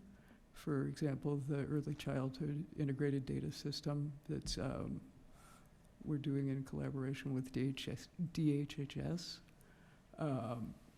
to share data about pre-K students and the services they receive. I think in this day and age, I would say that it's pretty standard that you're going to get some questions from anybody who's contributing data to a system you maintain about whether you've had somebody in to assess whether your security controls are adequate or not. And in fact, the CIO from DHHS did literally say that to me within the last 3 weeks or so, as we are working on the data sharing agreement. Because a lot of this new infrastructure build is literally new infrastructure build. So we haven't been using it for years. We don't have any history, and we're sort of pressure testing it before we actually send it out on the road. So, are you saying that industry standard is you have it tested after you go through a significant amount of change? Or are you saying industry standard is usually set by a certain amount of years? I'm just reading the language that's in the document that was provided to us. And so when we're asked to make a decision based on an industry standard, I'm trying to understand what that standard to me says standardized, which means it's the same thing no matter what. But it sounds like you're saying it's actually fact dependent. So I'm hearing two different things. Okay, so by industry standard, I mean most people who use and store any amount of data, some of which is sensitive, whether it's us or a credit card company or a small business or whomever, are going to have somebody in to double check their security controls. If you're a big enough entity with enough staff, you're going to do a lot of that stuff more frequently internally yourself. We can't support that. And in any case, sort of like in the example with the CAO from DHHS, having a third-party verification of that has its own value. It's great for me to say, you know what, I think everything is fine with the way that we run our data operation, but having somebody who is in the business of doing this come and test stuff means more as a guarantee to other people about the safety of their data. So I do understand that. My question is, when does this process get triggered again? When in our normal course of business do we say, okay, we got the response of whether or not we're safe? When do we go back to get that updated? How frequently do we need this assessment? I'm going to say every 3 to 5 years. It's sort of an iterative process. So they will come, they will test, they will issue us a report that shows any deficiencies or potential vulnerabilities. We will go about fixing them, and then at some point we will have them back in again to check again, because you change things. As long as if you're actively developing things with regard to infrastructure, you're going to change things. And we're looking for things like, are every door, every metaphorical security door shut? So I do think, in my personal opinion, we should have done this before, and I would plan on doing it again. And then, I guess okay, that's helpful to know. My last question is, if we do this, and they come back and say, you're vulnerable, there's probably gonna be some costs and things that occur that we have to fix, and so do we have a plan internally of what we'll do, or where that money will come from, should we need things fixed or changed? I am anticipating that most of the stuff we will be able to fix ourselves. With regard to ongoing infrastructure projects, if we still have a contractor that's working on building out something, that's something I would expect them to address. It comes back and says, contractor A, this thing you built it needs this, this, and this, and we're still contracting with them. I think that's on them to fix. Thank you. I have a question, Kristen, because Sure. I don't remember the answer. Why did we choose Jonas? We did a competitive RFP process. We got 14 applications from a variety of different kinds of firms with a variety of price tags. We sat down and reviewed those 14 proposals, and they were the best fit for what we needed done for the least cost. Thank you. Yep. Any more questions for Kristen? Thank you very much. I just have a comment to the Budget and Finance Committee. I know I'm no longer on that committee, but I'm keep beating this dead horse, and I'm gonna keep doing it every single time, because this is a pain point for me. It is a huge pain point that we, out of $82 or $83 million that we got, $11 and $12 million of that is going toward technology upgrades, infrastructure changes, proofing, etc. That's a huge amount of money of the discretionary funds that we received as a department. And we can't change what we did, but as I see each of these invoices coming through, this is going to be something that comes up again in the future. And maybe it's so much now because it was something we didn't continue to invest in, and so we got really far behind. But as we do our budgets each year, as you guys are having conversations, we need to see how these items are line items in the budget for the future, so that we don't get to a place where we have another $10 million or $12 million need and we don't have the money to pay for it, because we're not going to just get another Christmas present from the federal government again. It's not likely to happen for another 100 years. I'm being sarcastic, but we can't just keep approving these if we don't have a plan of how we're going to address it. If we know that this needs to come up every 3 years, are we finding places to put it in a budget every 3 years? If we know that systems have to be updated, how are we thinking long-term so that we don't find ourselves in this, with this problem again? And I think that's a budget and finance issue. I think those are long-term conversations that should be happening anytime these types of contracts or invoices come up. It's new expenses, new expenditures, and if that's going back to the legislature, if that's changing things internally, if that's getting Kristen a bigger budget annually, if that's allocating more of our federal grant dollars that we have that are discretionary, saying these are your technology costs when we go after that. It's gotta be a consistent and bigger conversation, and we can't just say the department's handling it, because based on how much money we're spending right now, I don't trust that we've been handling it. So I would just encourage you guys to look at that. thank you for that advice from your past experience on the committee. There are several of us that are new, and so we will try to do our best to remember that as we go on. So Yes, I have a Elizabeth? question for you, because Patsy, you are the committee chair for the Budget and Finance. My question sort of relates to this. What continuity do we have within the committee? Because I think you raise up a very valuable question, but Sherry and I are new to the board, and I'm just wondering what continuity we have on the Budget and Finance Committee from the past. Our discussion right now is related to the motion. So I would just suggest that let's talk about that. You know, it's not part of the discussion of the motion. So I think we just need to hold that. Elizabeth, for a bit, please.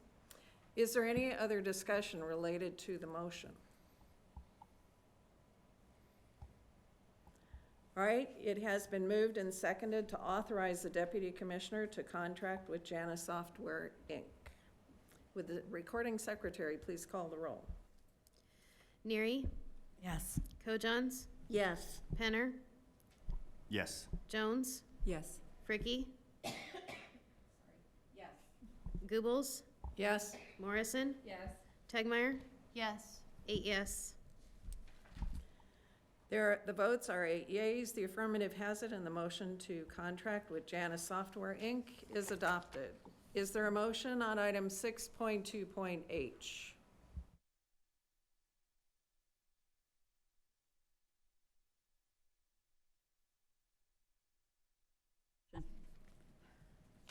Okay.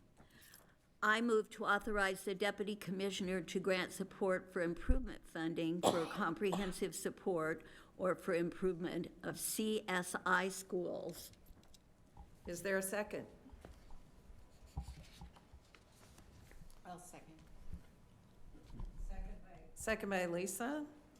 It's moved and seconded to authorize the Deputy Commissioner to grant support for improvement funding for comprehensive support for improvement CSI schools. Is there any discussion? Would the recording secretary please call the roll? Tegmeyer, Yes. Goebbels, Yes? Penner, Yes. Morrison, Yes. Kojons, Yes. Fricky, Yes. Neary, Yes. Jones, Yes. 8 yes. The votes are 8 yeas. The affirmative has it, and the motion to grant funding to SFI is adopted. Is there a motion on item 6.2.I? Yes, Madam Chair. I move to authorize the Deputy Commissioner to renew the contract with Transact Communications LLC for the period from June 1st, 2023 through May 31st, 2026. Is there a second? Second. Second by Deborah. It's moved and seconded to authorize the Deputy Commissioner to renew the contract with Transact Communications LLC for the period from June 1, 2023 through May 31, 2026. Is there any discussion? Jacqueline? I have a question. On that particular document, there's a line that says, a waiver has been granted to contract with Transact Communications for a 3-year period due to their sole source status. There was also language in, I believe, the committee report that said that Transact was the only person to respond to the RFP. And so I'm trying to figure out, did we determine that they were sole source? Did we do an RFP? And then if a waiver, I'm guessing, and this is where I don't want to guess, I want to know, when we say a waiver occurred to do a 3-year contract, I know we have talked about times when we do contracts for longer than a year, such as assessment and things like that. So who's providing this waiver? Is that something that the board waives? Is this something that the budget department or budget and finance waives? I just need a little more clarification on this. Bryce, would you come forward, please? Yes.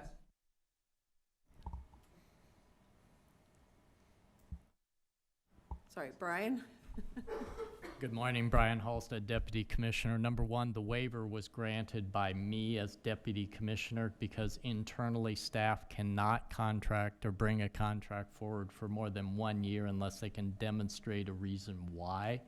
In this case, a request for information was put out seeking any companies who would do translation of federal required notices that have to go out to parents, families, and communities that explain various nuances of federal programs we operate here at the department. Transact was the only vendor who responded. As such, that indicated to us that's the only source out there. Transact has done work in Nebraska for us. They translate a large number of the notice and communications that are required that school districts have to use. I believe if you look at the support material, it's going to show all of the federal offices inside NDE who contribute funds so that parents can get written materials in a language they know so they can be informed of what their children do. So that is the basic background for this in that regard. Hopefully I answered both of your questions. Jacqueline? Thanks, Brian. My concern's not with the contract. My concern is with our processes. There was some conversation, Elizabeth, I'm looking at you because it goes to the question you were asking earlier, but there was some conversation in our committee meetings in the Budget and Finance Committee in the past, recent past, about when something gets brought to the board and finding opportunities to lessen when board approval is needed.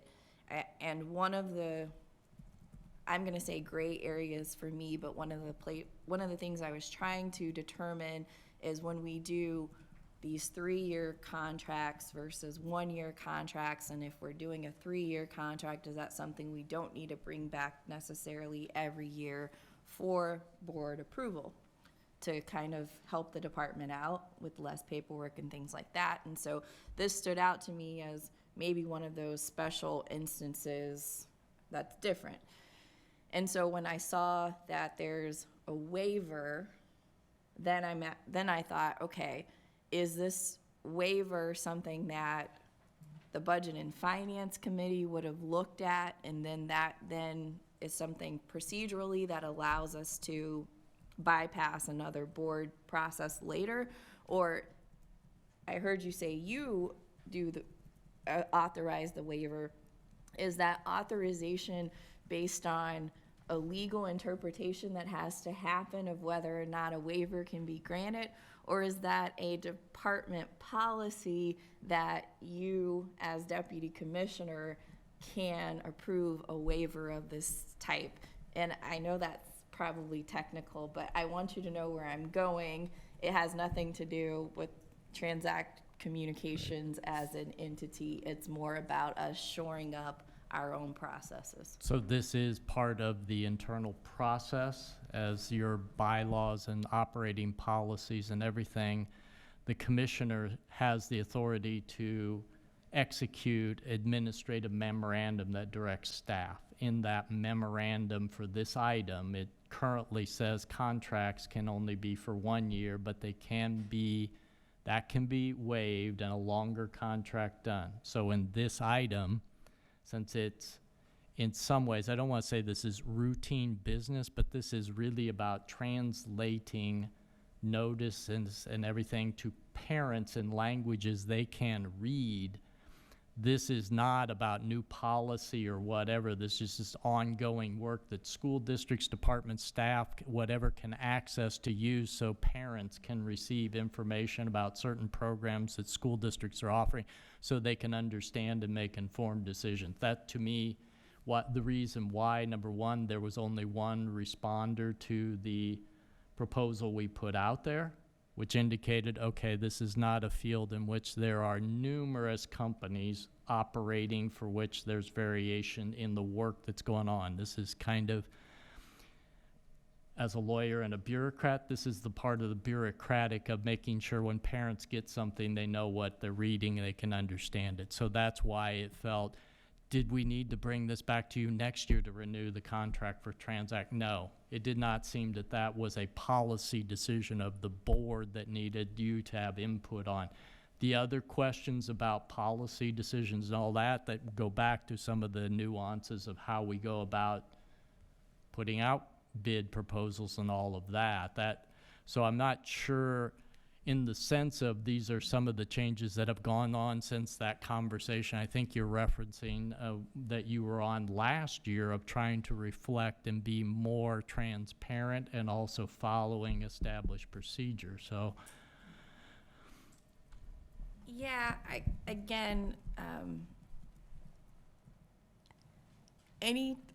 if something's complicated to me, I tend to think it's complicated, and not because I'm anything special, but I'm just like, God, does someone else understand this? Because there are times when we get documents as a board that says, we're just approving this, but this is the second year of a contract. Therefore, we really can't do anything other than that. But then we have this, and you're saying, in this particular instance, this would not come back before us for 3 years because it got this waiver or this approval up front for 3 years. So this one would be different than the other ones where we're approving each year, but it's a 3-year or 4-year term because of, let's say, a federal grant requirement or something like that. So all I'm asking is maybe sometime in the future, we get a little bit more clarification on what the policies are as it relates to waivers when it comes to the board, when it doesn't come to the board, because I'm still not clear. I'm confused. And I think this just added to my confusion. So this one for today, my questions I'm done with, but it's still, to me, very mucky. But thanks, Brian. Thank you, Deputy Commissioner Halstead. And bureaucrat. And bureaucrat. Thank you. Is there any final discussion related to this motion? The motion is to authorize the Deputy Commissioner to renew the contract with Transact Communications, LLC for the period from June 1, 2023 through May 31, 2026. Would the recording secretary please call the roll? Fricky? Yes. Jones? Yes. Kojons? Yes. Penner? Yes. Morrison? Yes. Neary? Yes. Tegmeyer? Yes. Goebbels? Yes. 8 yes. The votes are 8 yeas. The affirmative has it, and the motion to renew the contract with Transact Communications, LLC is adopted. Is there a motion on item 6.2.J? Yes, Madam Chair. I move to authorize the Deputy Commissioner to accept funds from the Nebraska Arts Council to administer the Arts Now Grant program to Nebraska school districts. Is there a second to the motion? I second it. Second by Sherry. It's moved and seconded to authorize the Deputy Commissioner to accept funds from the Nebraska Arts Council to administer the Arts Now Grant program to Nebraska school districts. Is there any discussion? I just have one question. It's a grant for, I believe, $180,000, I think. Anyway, that amount, does that include money to provide staff for all the work that they do to make this happen. I think this is a great idea, but I just wondered, is there money that comes with this so that the staff can work on this, because they'll have to put out the information, get the applications, review the applications. I was just wondering about, is there money beyond what goes to the students to help the staff with what they need to do to make it happen? Chair Kojons? Well, that's an interesting question that we didn't explore, but I'm sure, yes, please come forward.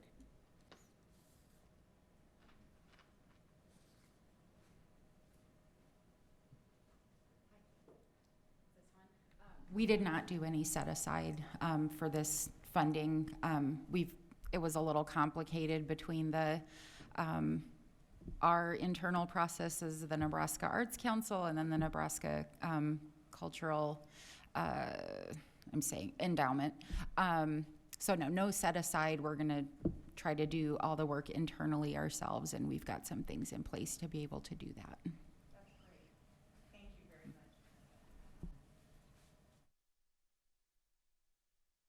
Is there any additional discussion? The motion is to authorize the Deputy Commissioner to accept funds to administer the Arts Now grant program. Would the recording secretary please call the roll? Morrison, Yes. Neary, Yes. Penner, Yes. Kojons, Yes. Goebbels, Yes. Tegmeyer. Yes.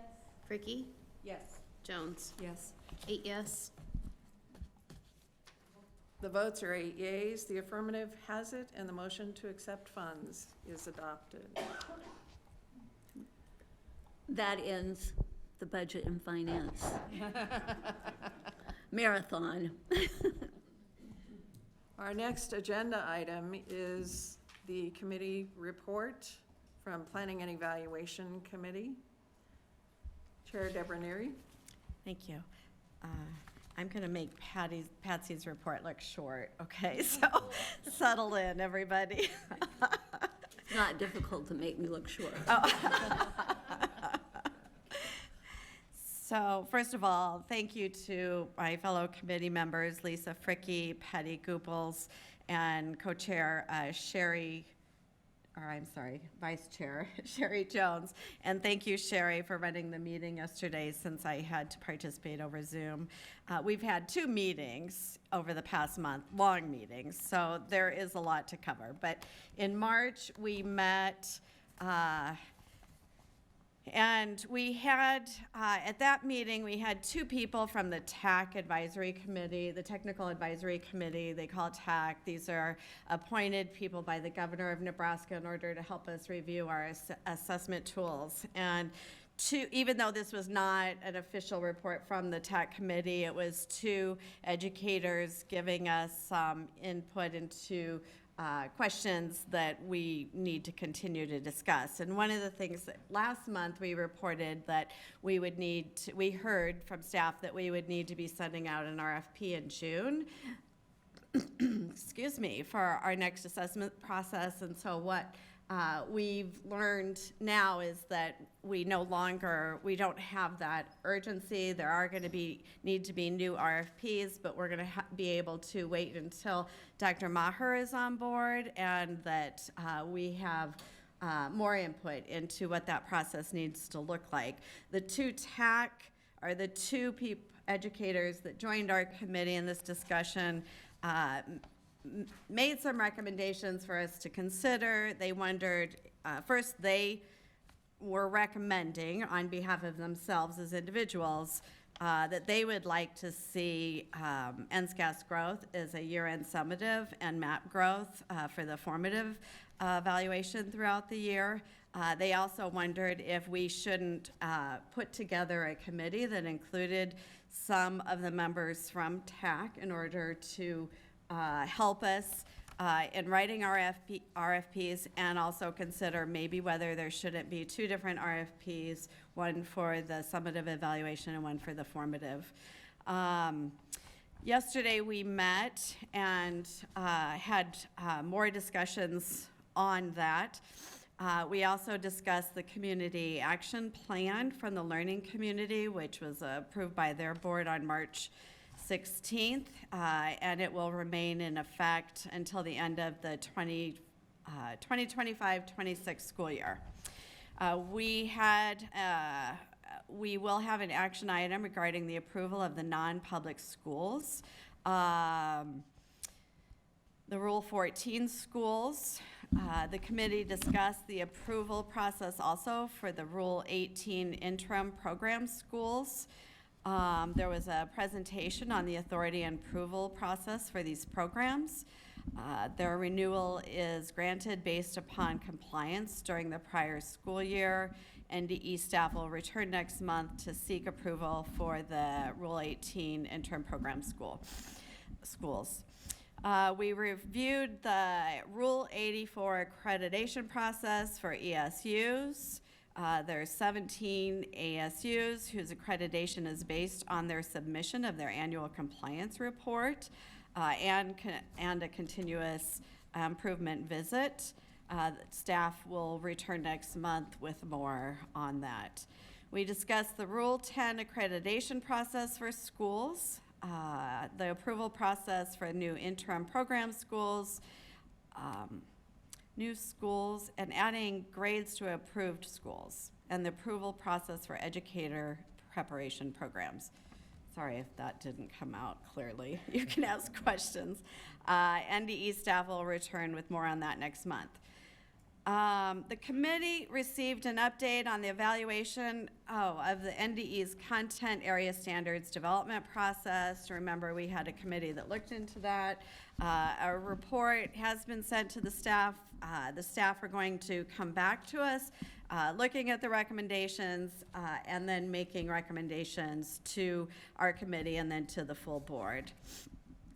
The committee also discussed updates related to RFPs for the statewide assessment, which I already just reported on, that we'll be hearing more about that later this summer, early fall. The committee received an update on the Rule 11 teacher waiver request for Creek Valley Schools and Red Cloud Community Schools. NDE staff member provided an update on the waiver process for schools seeking educators in early childhood settings. NDE staff will return next month to seek approval for those two district waivers. The committee discussed updates related to LB 154 from the previous legislative session, which some of you may recall. I believe this was Senator Wayne's bill, which relates to student discipline, expulsions, and suspensions. We had a really great conversation about the intent of the law and the potential benefits of how this data is reported, whether it should be a standalone report or whether it should be part of the accountability system, and there's pros and cons to each, and I look forward to hearing from everybody. I hope that everyone has conversations, and we've definitely want to get more input from Senator Wayne and from others other stakeholders that this will impact. The community discussed updates on the amendment process for our ESSA. And there will be more on that next month. And then there was a discussion, it's not in my minutes, but about our responsibility when an approved school is no longer compliant and no longer an approved school. What is our responsibility of course, the school is notified, but that doesn't mean the parents know that their students are not in an approved school, and others that might be considering going there are not aware. And so this is a question that needs to be discussed by us at some point, but just wanted to plant that seed so that people have a chance to think about that and ask Dr. Friesen more questions. I refer all questions to Dr. Friesen. No, I'm kidding. Yeah, go ahead. Yeah. I just have a quick question, Deborah. When you say, because I see that that's Rule 14 approving Nebraska approved non-public school systems, but when you say our responsibility when a school is no longer approved, are you talking about, because there's accredited and approved, right? And so are you talking about when is it possible for them to fall out of one status but still remain in another status? Are you saying if they go from approved, not approved at all, or accredited, not accredited at all? Are you talking about both situations when you say approved, or are you just talking about one? Because I feel like that's a little bit different. I'll ask first Dr. Friesen to help me with that, but what we were specifically talking about is non-accredited schools who are approved only. When they are not fulfilling the requirements for approved status, then they are no longer, like if they have teachers that are not, in compliance with the required qualifications for the teaching staff, et cetera. Wouldn't parents want to know that the school they're sending their kids to, that there's teachers there that are not compliant with the expectations or the regulations for the state for the approval process? We're not talking about accredited schools. There was no definitive conversation, and so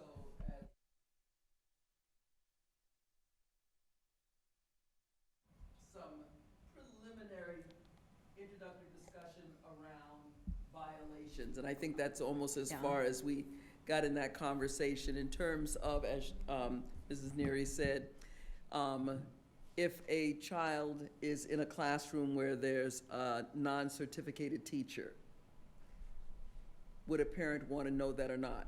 So it wasn't a board action in thinking about that in the terms of the discussion. It was some concerns that the school may be aware of.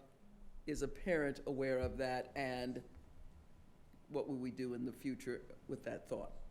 Can I ask just one more question for context?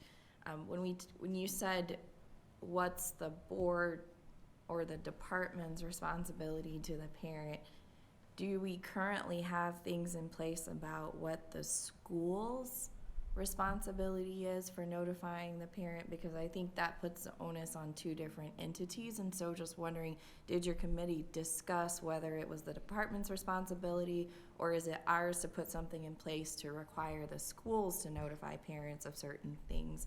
Did you get that nuanced in your conversation, or you just talking very high level? This was very high level, and there will be deeper dives, and that is a question we will ask of the staff, so thank you.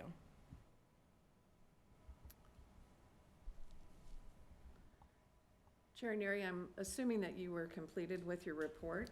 Yes. Okay. Is there any additional discussion related to the report? I have one more question. I think the school suspension issue is a very, very important issue, and I know we've talked about chronic absenteeism as, being its own issue. Was there any consideration of whether or not there should be a special or ad hoc committee that is formed to specifically look at that issue in depth? Or do you see that continuing in the work of your committee? Because that's something I could see really warranting special attention. It's an interesting idea that we'll bring to our committee next month for further discussion. It was not discussed. I wanted to say something, and now I just lost my train of thought.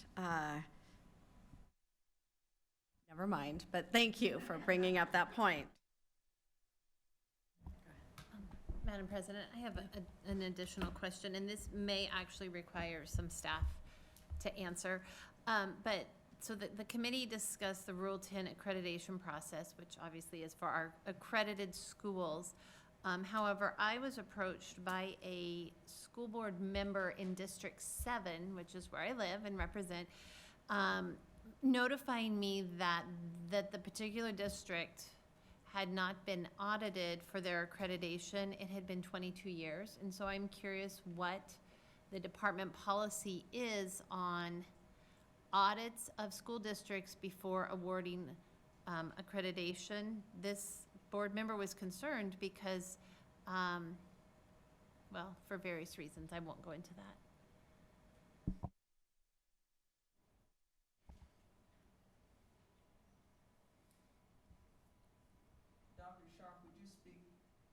Dr. Sharp, would you speak to the process, because we don't necessarily know the school and we could look up that information and then respond to that information at another time specifically to the school, but in terms of what the process is in terms of the schedule?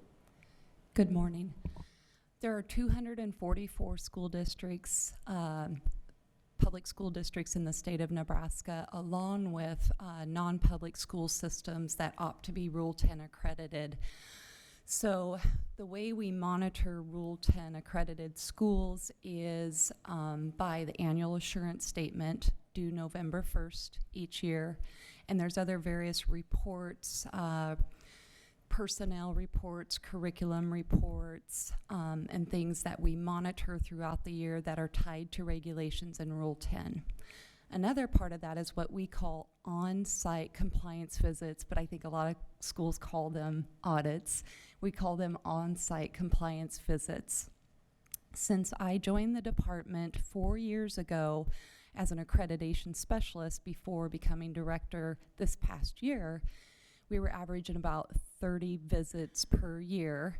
And then during the active parts of the pandemic, that of course those 30 didn't happen as a baseline. We were able to do some over Zoom, which was nice. It's my understanding at this point that we have 70 school systems, public and non-public, that haven't been visited right around that 20-year mark. 70 left, so we're getting there, and we hope with that baseline of 30, 38, I think this year we've completed 38, so we're a little above our baseline, that we should have all school systems visited in the next couple years, and that sets us on a path of doing audits, compliance visits every 10 to 15 years. Some of the criteria that we use to do compliance visits are, again, looking at that database of how long it's been since a previous visit. Just did one this week in which the school hadn't been visited since 1989. So we're chipping away at that. And yeah, that's what I would say about that. Is that we're on path to do that, so that it's the criteria. I lost my train of thought. The criteria is sometimes if a school hasn't been visited for a long time. Another criteria we consider is if the superintendent is new, we'll reach out to that new superintendent, especially if they're a first-time superintendent, and they value that because sometimes superintendents may inherit problems or unmet regulations, and we can help set the course for some improvements and making sure that they're in compliance. Yep, those are the criteria. Another criteria would be if there's patterns of non-compliance, patterns of problematic, not getting things in on time where we feel we need to go and sit down and spend that time with a school district. So are there things within the various reports, the personnel curriculum reports, that would trigger something? Because that, without going into the details of this particular district, this board member felt like there were some triggers that should have brought Indy's staff, been brought to their attention sooner. Great, thank you. Yes, so the fall personnel report, and I don't know how much granular detail you want, but the fall personnel report is when schools code their staff. Administrative staff have codes of like 2410, superintendents 2320, instructional staff are 1160, which we know is the bulk of a personnel list for a school system. That cross-references with our teaching certification database and throws errors, we call them 487 errors, in which somebody has been coded for a position that they don't hold the proper certificate or endorsement for. So we investigate those and work diligently with the school to get everybody properly licensed. Curriculum reports, Those are known as where we get information on instructional units. And if you've read Rule 10 or 14, instructional units get translated into credits, and we know that credits are tied to graduation requirements. So if there's deficiencies in that, that signals to us that they're not offering the proper course instructional program per what Rule 10 or Rule 14 says needs to be offered. Thank you so much. You're welcome. What are some other triggers that would cause, I mean, student learning? Would that be one, or? What I would say about that is in Rule 10 specifically for accredited schools, public and non-public, there's Section 9, which is continuous improvement. And you've heard us talk about the Coherence Project. So in regards specifically to student learning, we can use AQuest designations and classifications where we know where schools are need support, good, great, excellent. And that continuous improvement work in Section 9 should be really strongly focused on student outcomes. So in some sense, those regulations like mission and vision and looking at data, those are inputs. How a local board chooses to spend money or purchase curriculum, those are all inputs. And really the main output is student achievement. So what we would hope to see in those continuous improvement visits is really diligent efforts on improving that. You're welcome. Any additional discussion?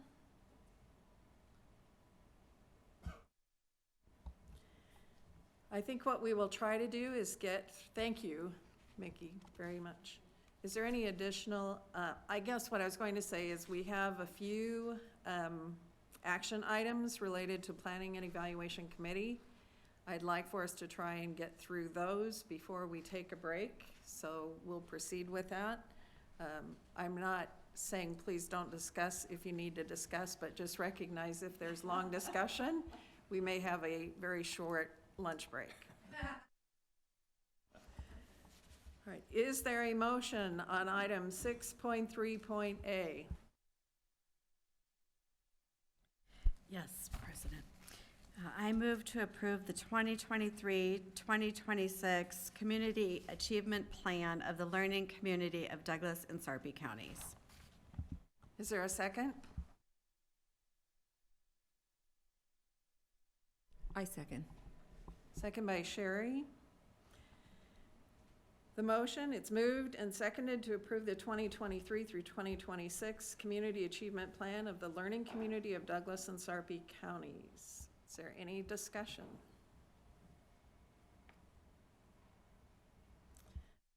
Would the recording secretary please call the roll? Neary, Yes. Jones, Yes. Morrison, Yes. Fricky, Yes. Tegmeyer, Yes. Penner, Yes. Goebbels, Yes. Kojons. Yes. 8 yes. The votes are 8 yeas. The affirmative has it, and the motion to accept the Community Achievement Plan is adopted. Is there a motion on item 6.3.B? Yes. I move to approve the non-public schools appearing on the accompanying list to operate for the 2023-2024 school year under Rule 14, Regulations and Procedures for the legal operation of approved non-public schools. Is there a second to the motion? Second by Lisa. It's moved and seconded to approve the non-public schools appearing on the accompanying list to operate for the 2023-2024 school year under Rule 14. Is there any discussion? Jacqueline? Does your committee, Deborah, or does anyone know, do we approve the non-public accredited schools list annually? And they're not here right now, so do we know when that's coming? That's part of the Rule 10 approval of schools, because Rule 10 applies to both public and non-public schools that are accredited. And I believe that is up for, if I remember the report, next month.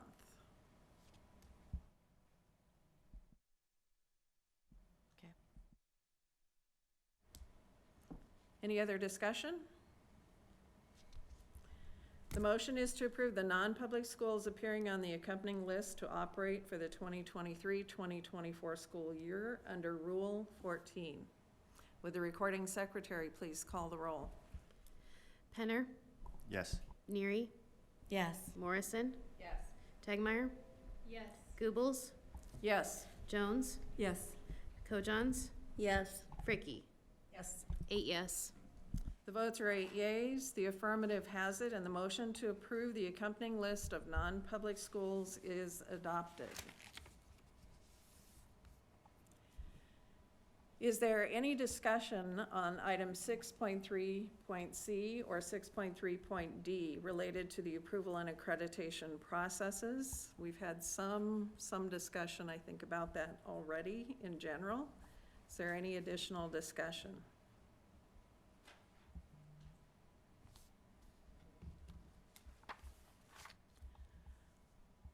All right, seeing no discussion, we will recess and return to start public comment at 1:15.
When he said I'm all six and so two additional staff he asked.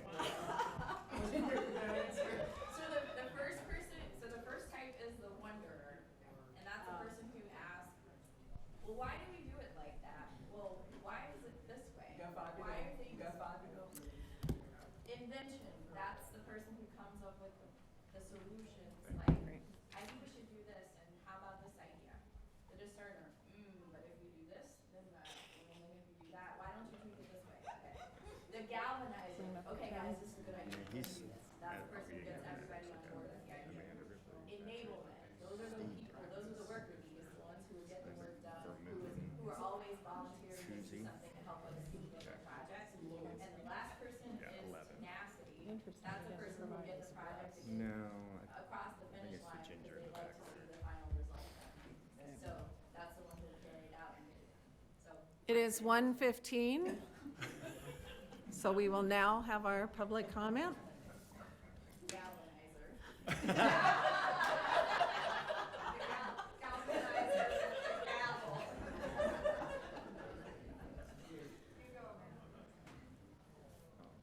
Ready? I'm ready. This period may be available to any person who wishes to address the State Board on any subject within its authority, including items appearing on the agenda, except for contested cases. Up to 2 hours will be allowed for public comment period. A majority of members present and voting may also take action to allow or terminate public comment at any time during the meeting. Please note that public comment should be on topics related to the work of the State Board's constitutional and statutory authority. Those wishing to speak must be signed in at the table outside the meeting room. Persons speaking to the board during public comment should state their name at the beginning of their allotted time. Anyone refusing to be identified will be prohibited from speaking. Each person may address the board for up to 5 minutes. A majority of members present and voting may take action to reduce or extend the amount of individual time allotted to speakers. We have 11 individuals who've signed up for public comment, so the 5-minute period will be in effect. If any persons appearing before the board exceed the time limit set forth in this policy or on the agenda or become abusive or threatening in language or behavior, it shall be the responsibility of the president to determine what is out of order. The president may refuse permission to continue to address the board.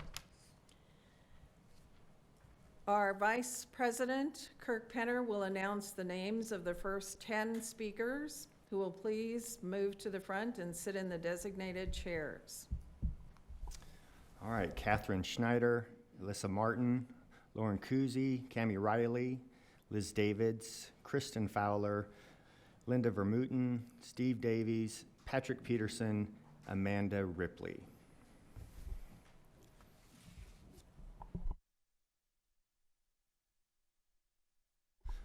All right.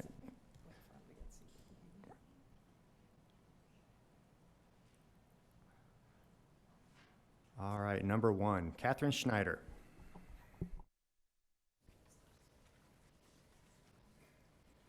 Good afternoon. I am Catherine Schneider. I'm from Central Nebraska, and I just want to thank you for this time of public chance to have some public comment. And also today being my first state board meeting, to just realize the tremendous job that you have, the multitude of hours that goes into this, and I am grateful for each and every one of you. I am the mother of 3 and the grandmother of 15 children. And what concerns me, and it takes many forms, but I guess I'll focus on one today, is I'm concerned about the early sexualization of our children through such means as just, say, Drag Queen Story Hour. And I thank Mr. Penner for his comments on this earlier, so this is just kind of my 2 cents worth. Young children really are neither hormonally or psychologically inclined to explore their sexuality. You know, they don't wonder if they're non-binary or they're not made right, unless they are primed to think that way. And I wonder why we are making them question themselves. They're being normal, that we cause them extra anxiety and uncertainty because we are presenting concepts that they are not even emotionally able to grasp yet. There is an article here by Paula Reinhardt, LCSW, a therapist in Raleigh, North Carolina. And a segment of that just said, the most disturbing goal of drag queen culture is the determination to deconstruct childhood, robbing children of the innocence that protects their maturing process. Drag culture invades this protected space by pushing sexual content on children who, developmentally, would be baking cupcakes or playing soccer. They're just not geared to think this way. One of the first drag performers to popularize Drag Queen Story Hour was a college professor named Harris Kornstein, also known as Little Miss Hot Mess, who read his books, The Hips on the Drag Queen Go Swish, Swish, Swish, to children's groups. Kornstein, along with queer theorist Harper Keenan, wrote the To-Go Treatise on Drag Pedagogy, in which they explained that the goal of drag culture is to stimulate a queer imagination in kids by bringing queer ways of knowing and being into the education of young children. It says drag is a useful tool in reformulating a children's relationship with sex, sexuality, and eroticism. I feel like this just places such a tremendous burden on kids when they don't need to be thinking about these things, that we need to be protecting our children instead of saddling them with something that is too heavy for their young minds to comprehend. There's a quote by Corrie ten Boom. She was born in the early 1900s. She went through World War II. And she had a very wise father. And she recounts an incident of when she was just a young girl, and she was on the train with her father. And she said, and so seated next to my father in the train compartment, I suddenly asked, Father, what is sex sin? He turned to look at me as he always did when answering a question. But to my surprise, he said nothing. And as he stood up, he lifted his traveling case and set it on the floor. Will you carry it off the train, Corey? He asked. I stood up and tugged at it. It was crammed with watches and spare parts that he'd purchased that morning. It's too heavy, I said. Yes, he said, and it would be a pretty poor father who would ask his little girl to carry such a load. It's the same way, Corey, with knowledge. Some knowledge is too heavy for children. When you are older and stronger, you can bear it. But for now, you must trust me to carry it for you. Thank you for listening to me. Thank you, Catherine. Alyssa Martin. Hello, I'm Elissa Martin. I'm from Lexington. And I have kind of a list of things I want to address today. One thing that I just came to mind with the previous speaker, I think the concern for me with some of the stuff that's kids are being exposed to in school is the power of suggestion for little kids is so powerful.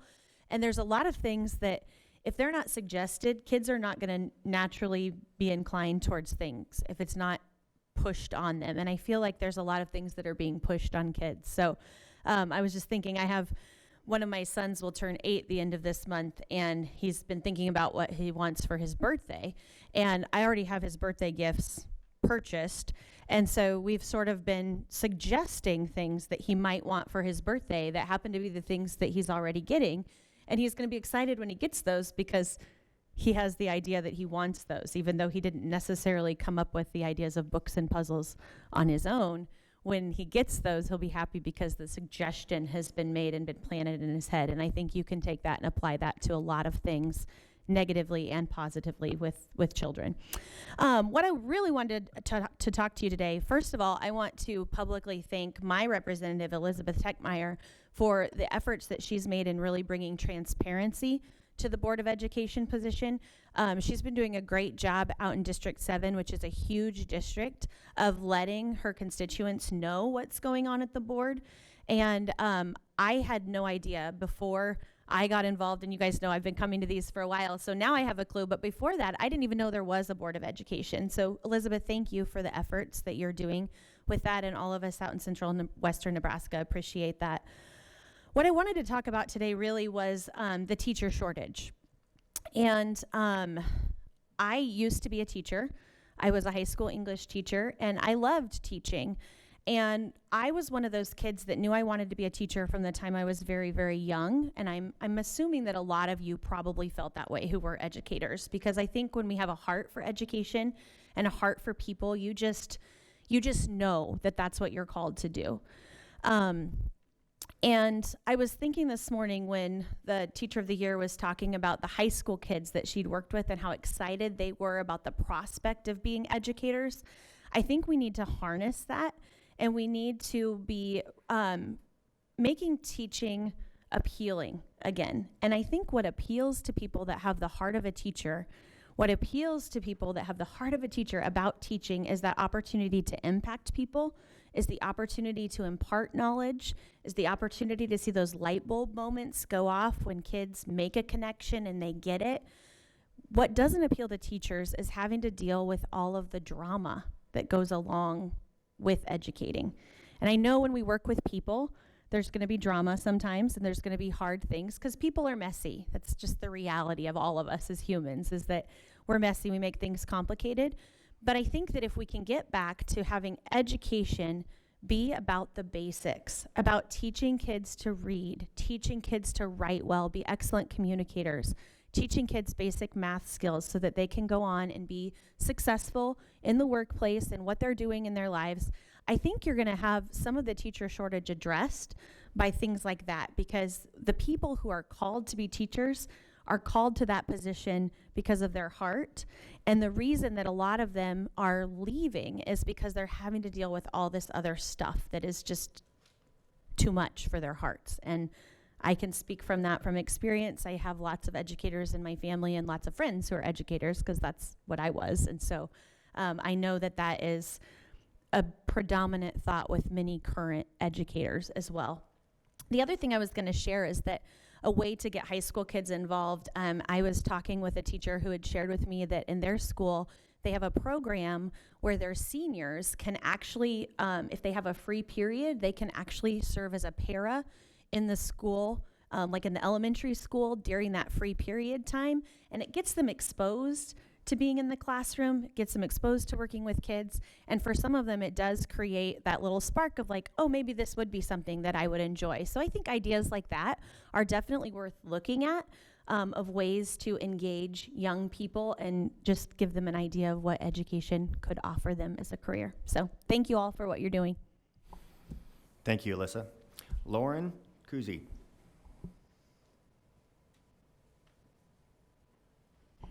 Cammie Riley.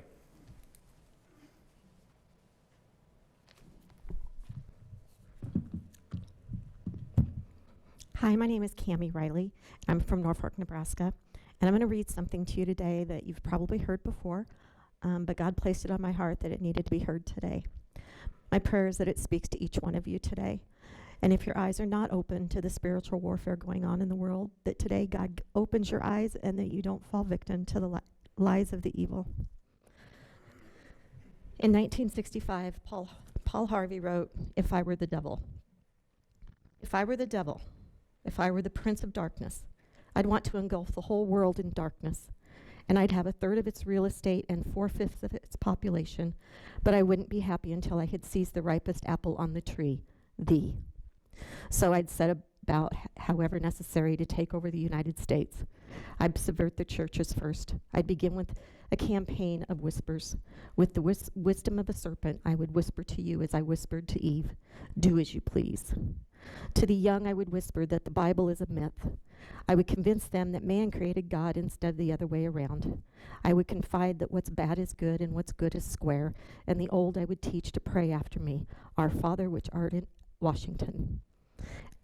And then I'd get organized. I'd educate authors on how to make literature exciting so that anything else would appear dull and uninteresting. I'd threaten TV with dirtier movies and vice versa. I'd peddle narcotics to whom I could. I'd sell alcohol to ladies and gentlemen of distinction. I'd tranquilize the rest with pills. If I were the devil, I'd soon have families at war with themselves, churches at war with themselves, and nations at war with themselves, until each in its turn was consumed.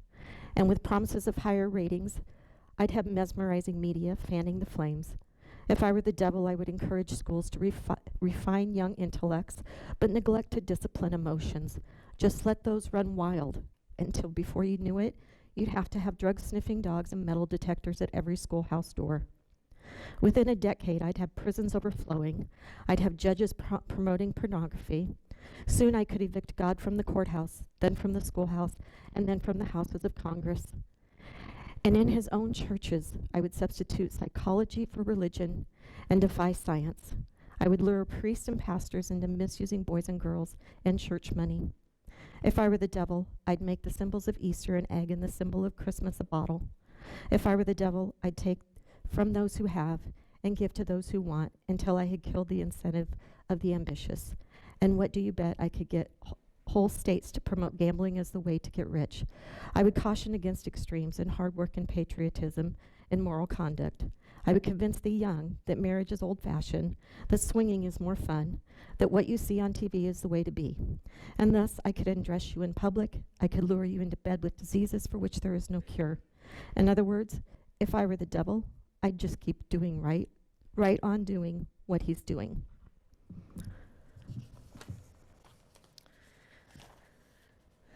The serpent whispers, do as you please. Does he whisper to you? He whispers to me daily. He says things like, don't get up yet, you can sleep in a while longer, you don't have anything important to do today. Sometimes he says, go ahead and have that piece of chocolate cake. Could be a long time till you get another chance. It really is your favorite. These are such small things, we don't even realize it's not our own thoughts. It's just daily life, right? Making choices, do this or don't do that. Or is it? Could it be the devil whispering, "Do as you please"? I wonder, even though we would never pray, "Our Father which art in Washington," is that how we act? Do we believe that the government and the laws of man are above God's laws? Do we believe we are great at our jobs? Do you believe that you are doing a great job as an overseer of the Nebraska public education system? Do you secretly think you are the only one that could do your job? You are so important. Without you, the State Board of Education would be in shambles. Are you proud of your accomplishments? And do you let the public know how hard you've worked and how many long hours you've put in on this amazing and difficult job? The world has trained us to be proud of who we are and what we do. But did you know that pride is of the devil? That pride is a sin? I find myself quite often having to ask my Father for forgiveness because I let the devil whisper in my ear, "Good job, Cammie. They're sure lucky that you were at this hearing to hear from you today. You're going to change everything. Let everyone know how you showed up and did the right thing today." I go home thinking I'm pretty special. But then in the quiet time of reflecting later, I realize how disappointed God is in me. I am a child of God. Time. Thank you. Liz Davids.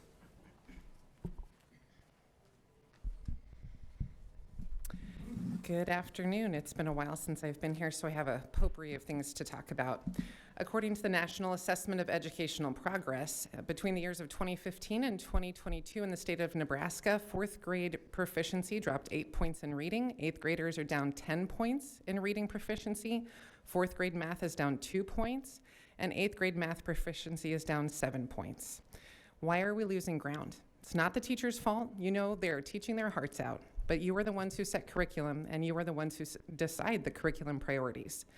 It's been noticed that career and technical education is the newest, latest, and greatest thing to be brought about to the K through 12 education system, but if you're not proficient in math and reading, that curriculum is doomed to fail as any other would as well. It's very concerning that our proficiency scores and teacher retention were not addressed in the education commissioner interviews. I guess maybe Steve Joel didn't allow that to be mentioned. I'm not sure how that's going to get better unless we talk about it. I agree with Ms. Jones that it's terrible to feel bullied and unsafe. So many of our children and teachers have stories about violence that is allowed to continue in their classrooms. They tell us that it doesn't do any good to report those assaults to administrators because those administrators won't back them up. If teachers send violent and abusive students out of the classroom, the administrators will send them right back. I can give you names and I can give you situations. This leads to escalating behaviors from those students who know that they can get away with those things. And I'm afraid this will lead to Nebraska being in the national news for a horrible tragedy. If we don't give the disturbed children who need appropriate consequences for negative behavior the appropriate discipline that will teach them to conform to positive behavior expectations. And I have a message from Nebraska parents to this board. We, the parents, don't want our kids, teachers, working on the mental health of our children. We want teachers focusing on the academic education of our children, making us aware of any mental health concerns that they might have for our children and letting us take care of how those concerns are handled. Teachers acting as medical experts might be why there is a growing distrust for the medical community. Teachers are not trained in mental health expertise. As long as educators are expected to fulfill the duties of a mental health provider, they will be extra stressed and burdened. And as long as educators think that they can be also mental health providers, we're not going to trust them, just like they don't trust anyone without their pedagogy to be teachers. Giving teachers the expectation and the access to treat our students, their students and our children's mental health needs without the expertise or the approval from their parents adds to the conflicts between teachers and parents. It's bad for education, it's bad for student safety, it's bad for the reputations of our teachers, and it's bad for teacher retention in Nebraska. Deborah Neary, I'd like to comment on your many-colored laptop cover that I saw in the video this morning and just express some dismay at the irony that you may not have noticed. From top left to top right, your laptop proclaims the fact that America needs teachers. I wholeheartedly agree with that one. Then your stickers go on to say something about being gay, so you're promoting that belief system, and then a woman who runs sticker, which represents the Democrat Party. So you've already alienated conservative people who might want to teach but different belief system and wouldn't feel supported by you or by extension this board. And then the line of stickers, the next line includes a pride flag message and another Women Who Run sticker. So you're doubling up on the political and particular belief system statements. Then there's a protect trans youth sticker, which flies in the face of our young people who are detransitioning after traumatic, horrific surgeries which have mangled and destroyed their bodies. You have an Educators to End Gun Violence sticker, which alienates prospective teachers who would like to be protected by armed security guards at our schools, just like we have at banks and government buildings and heck, even at some of our stores and malls. Do you not see how you are alienating wide swaths of potential teachers by promoting your extremist views on your work laptop? Do you not see how unprofessional that is? What would happen if all the board members were required to state their political and personal beliefs through stickers on their laptops? How would you all feel about that? I'm guessing not too great. That is why in professional settings, people are expected to put aside their personal and political passions and stick to the work. And the work of this board is to educate children in academics. I don't see any other stickers. It is a shame that this board before the 2022 elections was so politically extreme and divisive that they didn't listen to 90% of Nebraskans' comments when we rejected the proposed health standards tainted by Ms. Neary's extremism. I'm looking forward to the current board future endeavors, as you can do so much good to provide a brighter future for our children, all our children, from all ethnicities, all backgrounds, all lifestyles, and all belief systems. Thank you. Thank you. Kristen Fowler.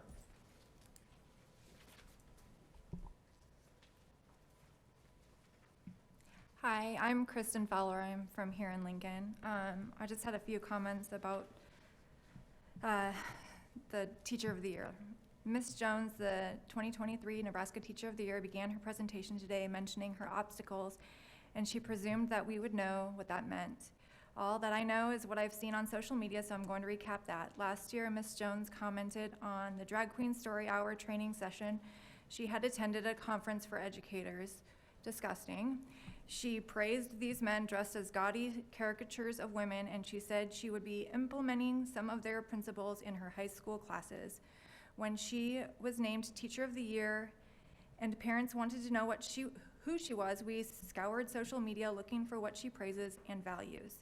Uncovering this post praising men who dress like ridiculously culturally appropriated women and read books to little children was pretty shocking and upsetting. So people expressed concern about this on social media and at the LPS school board meeting. Those are legitimate venues through which to express concern. These are our kids. They are the most important people in our lives that we care for. We want to know who is teaching them and that they are safe and trustworthy. Ms. Jones only recently began claiming that she was being bullied, so back to social media I went, and what I found was this. Kirk Penner said, "Since it is Drag Queen Day at the unicameral, we are battling for our kids, and this crap needs to stop."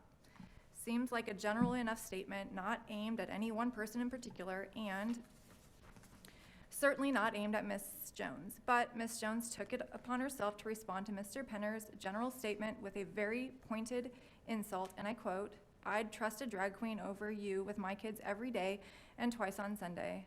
Laughter, love, kindness. That's what I've seen when drag queens read to kids in libraries, and what I hear from you is fear, hate, and cruelty." So Mr. Penner made a general statement communicating disagreement with drag queens, men dressed as sexually provocative women interacting with children, and Ms. Jones made a personal attack on Mr. Penner, saying that Mr. Penner is full of fear, hate, and cruelty and is less trustworthy than the men who dress up in women's clothing and perform sexually explicit acts in nightclubs. Literally nothing else has happened since that interaction. And then Ms. Jones claimed victim status.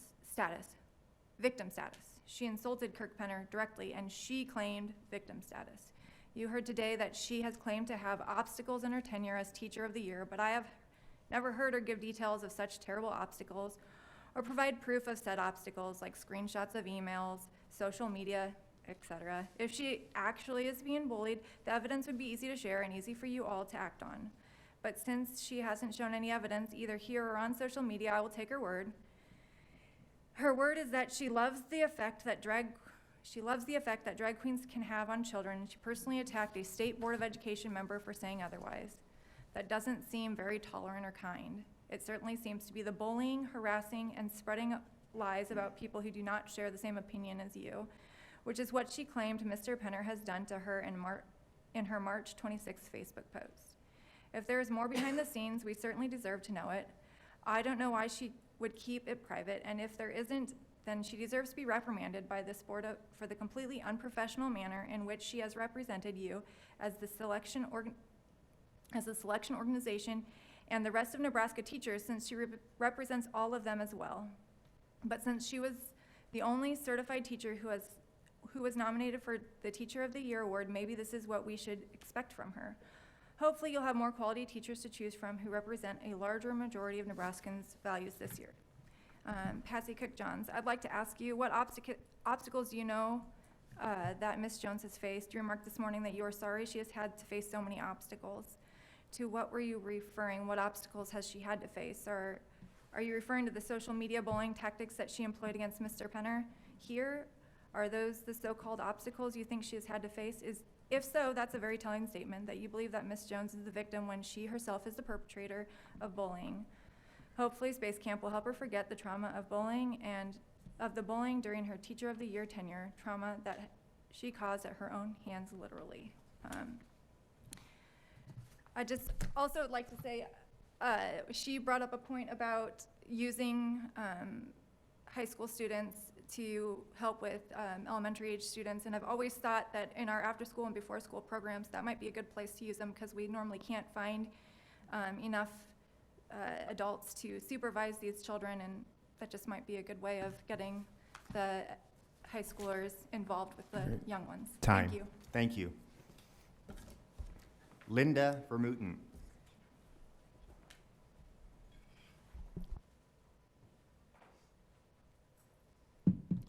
Good afternoon.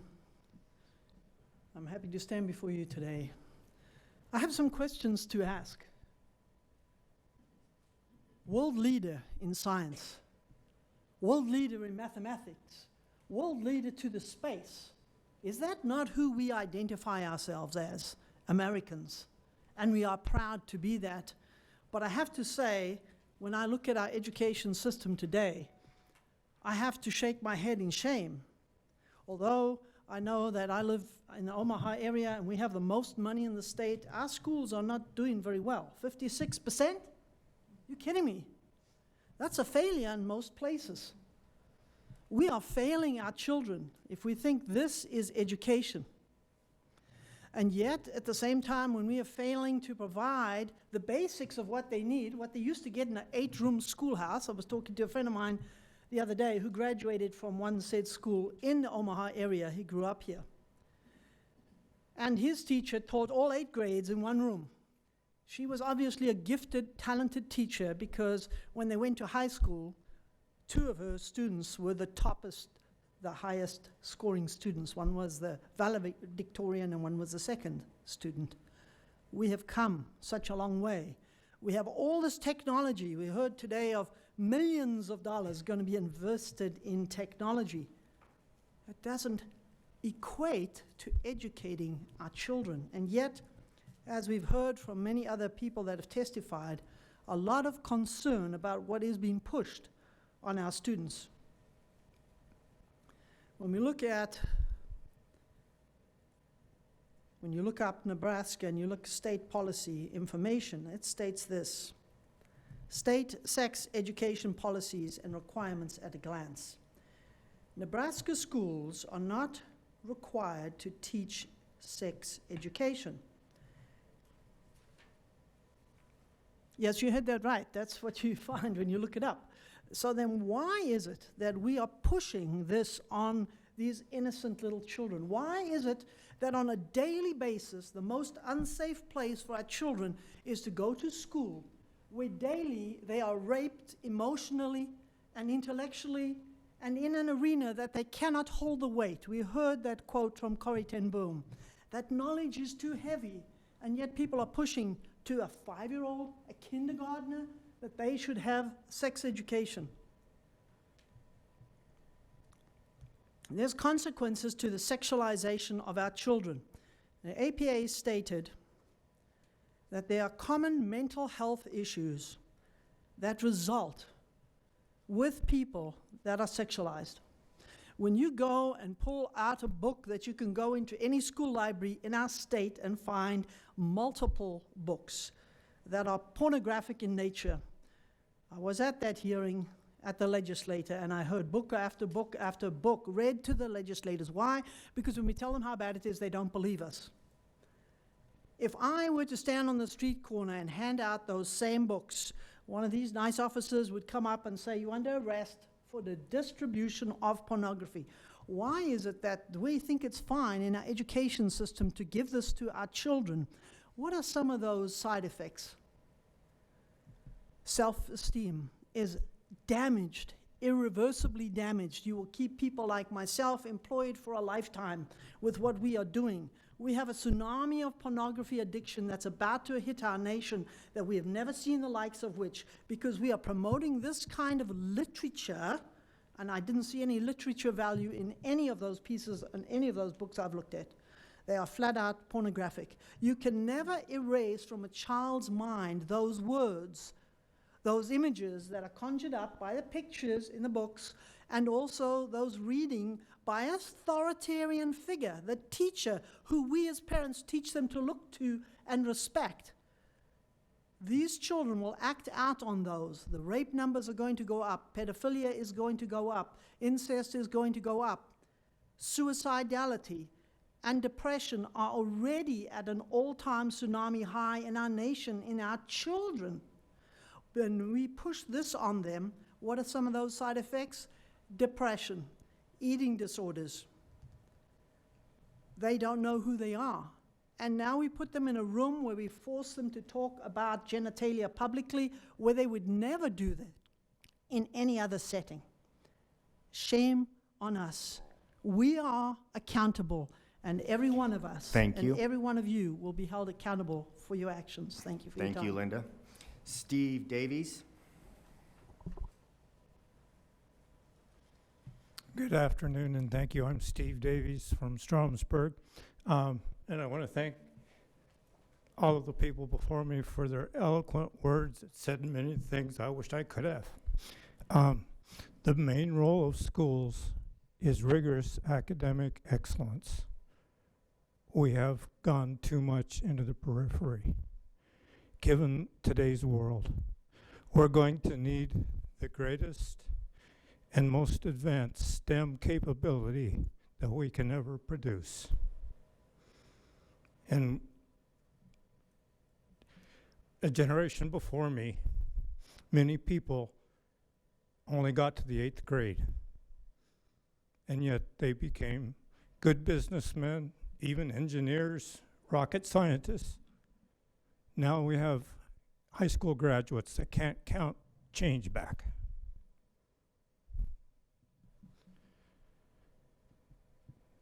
CRT, DEI, and SEL.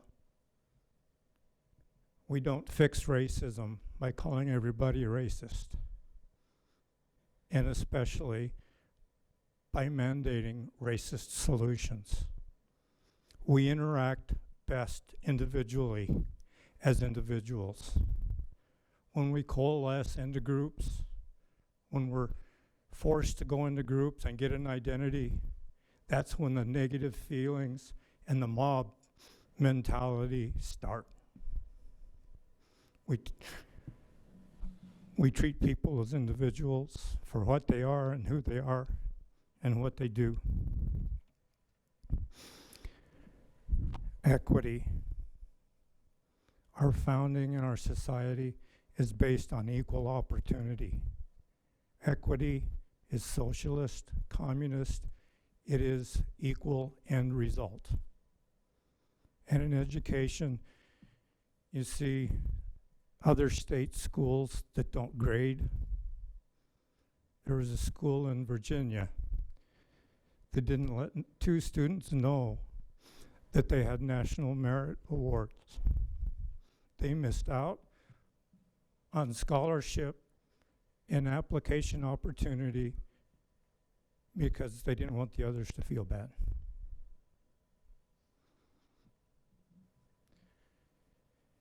Drag Story Hour should be the furthest away from any educational institution.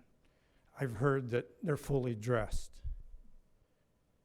But it still exudes a sexual energy that is inappropriate for elementary age people because their personality, their psyche isn't capable of understanding that, and we don't need teenagers feeling any more sexual energy. Parental involvement. Those are our kids. There should be nothing kept secret from the parents about the education of their children. Thank you for your time. Thank you. Patrick Peterson. Good afternoon, Patrick Peterson. Esteemed members of the State Board of Education and advocates for the future of our children. Today I'd like to express my unwavering support for the Vice Chair, Kirk Benner, for Sherry Jones, and for Elizabeth Tegmeyer. These three members of the board have shown exceptional courage and dedication in defending the right of our children to receive a quality education without being subjected to the controversial ideologies and inappropriate materials that are out there. Additionally, the allegations, frankly, the falsehoods of bullying against Mr. Penner are not only baseless, but also a distraction from the numerous real and underlying issues that plague our educational system. I firmly believe that comprehensive sexual education and critical race theory, along with drag queen story hour, have no place in our schools. These divisive and harmful concepts only serve to confuse and indoctrinate our young minds, rather than empowering and educating them. We must focus on providing a well-rounded education that fosters critical thinking and a respect for diverse perspectives without promoting ideologies that perpetuate division and animosity. Another member of the board, Deb Neary, has been acting as a lobbyist for the teachers union, the LGBTQA+, we're not sure what the plus stands for, and you can just look at her computer, filled with advertisements, wants to promote harmful ideologies and sexualization through the likes of Drag Queen Story Hour. This behavior is a disservice to all of the students and families that she is entrusted to represent. By championing divisive and controversial agendas, Ms. Neary is compromising the integrity of our education system and undermining the core values we strive to instill in children. I'd like to call on Deb Neary to reevaluate her priorities and cease her active promotion of these divisive ideologies. If she cannot separate her personal advocacy from her role as a board member, she must step down in the best interest of the children of this state and the future of education here. Furthermore, we cannot ignore the disturbing presence of explicit and pornographic materials in our school libraries. It's just incredible that that even is a statement that people are making. These materials expose our children to age-inappropriate content and normalize harmful behaviors, undermining the very foundation of their moral and ethical development. We call upon the State Board of Education to take immediate action in removing such materials from our schools and enforcing strict guidelines to ensure that our children are protected from harmful influences. Lastly, we urge the State Board of Education to recognize the importance of addressing the real issues at hand rather than succumbing to baseless accusations that distract from improving education from all angles. Let's be honest, education needs the improvement. If one were to observe the proceedings in the unicameral over the last few days, it would be abundantly clear that the vast majority of our state has grown weary of the leftist ideology and indoctrination being forced upon children. From LB 574, Let Them Grow, and LB 753, School Choice, the people of Nebraska have spoken, and they are demanding a return to a balanced, unbiased, and values-based education system that prepares the youth for the real world without pushing this narrow-minded agenda. The time has come for our educational institutions to refocus on the fundamentals, getting back to the basics, and stop using our children as pawns in a political game. Our state's future depends on the ability of our educators and leaders to rise above partisanship and prioritize the true needs of our students. Deb Neary and the others who hold positions of influence in our education system must heed this call for change and act accordingly. I just have one more point I'd like to make. It's concerning that the sex ed standards that Ms. Neary still sports want to teach consent to kindergartners. Why? What are they consenting to? Time. Thank you. Amanda Ripley. And then we have one more gentleman, Wes Jensen, would be number 11. Good afternoon. It is concerning that you have decided to push through the selection and hiring of Dr. Maher without consideration for the public's right to weigh in on record. The lack of transparency in public education has created so much mistrust between the public and public education in Nebraska. We are the taxpayers. We pay for all of this. We trust you to operate openly and with fidelity. This process has been anything but. Dr. Maher is coming here with a split board vote from last week. That is unprecedented. Instead of pausing like Elizabeth Tuckmeyer suggested, you have continued to run this all behind the scenes and away from public scrutiny. How do you expect parents and taxpayers to trust you? Do you even care? This isn't a partisan complaint. Senators in the legislature are very divided on many issues these days, but the one thing they all seem to come together on is that lack of transparency is a problem. You have offered Dr. Maher a 3-year contract. If he is willing to accept this job with a split board vote, then shouldn't he have had enough confidence in his leadership abilities to prove himself in the first year and earn another year after that? Taxpayers don't care about what's usually done in government bureaucracies. Not anymore. Nebraska is calling for education reform, and we are getting it. Increasing cost, unclear accountability and proficiency, the absolute neglect in addressing early literacy, failures to address the teacher shortage that has been expected for at least a decade, and favoring social agendas over basic proficiency are just a few of the many reasons we are getting school choice. Where would we be today if you had made sure that our children were proficient in the basics before it was too late? I would predict that our legislature would be working on boring government things like paying bills and building roads. The freedom you give our public education bureaucratic leadership to pursue other private consulting jobs is absolutely inappropriate. They make more than the governor and should have only one commitment, and that is to the education of our children. How can you guarantee that other financial pursuits won't conflict with what needs to be done in Nebraska education? Thank you. Thank you. Wes Jensen.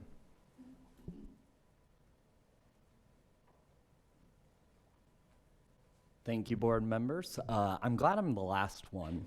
I'm glad I'm going to be one who says Deb Neary needs more stickers on her laptop, and so do you. Because at the end of the day, a person's humanity is not political. Who someone is not their decision. It's not your decision. Respect the individuality and the humanity of all people. And I thank the majority of this board for doing that. And I thank this board. Sure, we can disagree on who should be our commissioner, but this board voted unanimously to accept our next contract for our next commissioner. So thank you for that. That shows that he is a great candidate for the state of Nebraska. So thank you for that. I also want to address board member Kinner. To attack an individual teacher, the Nebraska State Teacher of the Year, that is why we have a teacher shortage. We have a teacher shortage because of the politicalization by board member Kinner and by the members Nebraskans who spoke before me. That's why we have a teacher shortage. That's why we're not retaining teachers.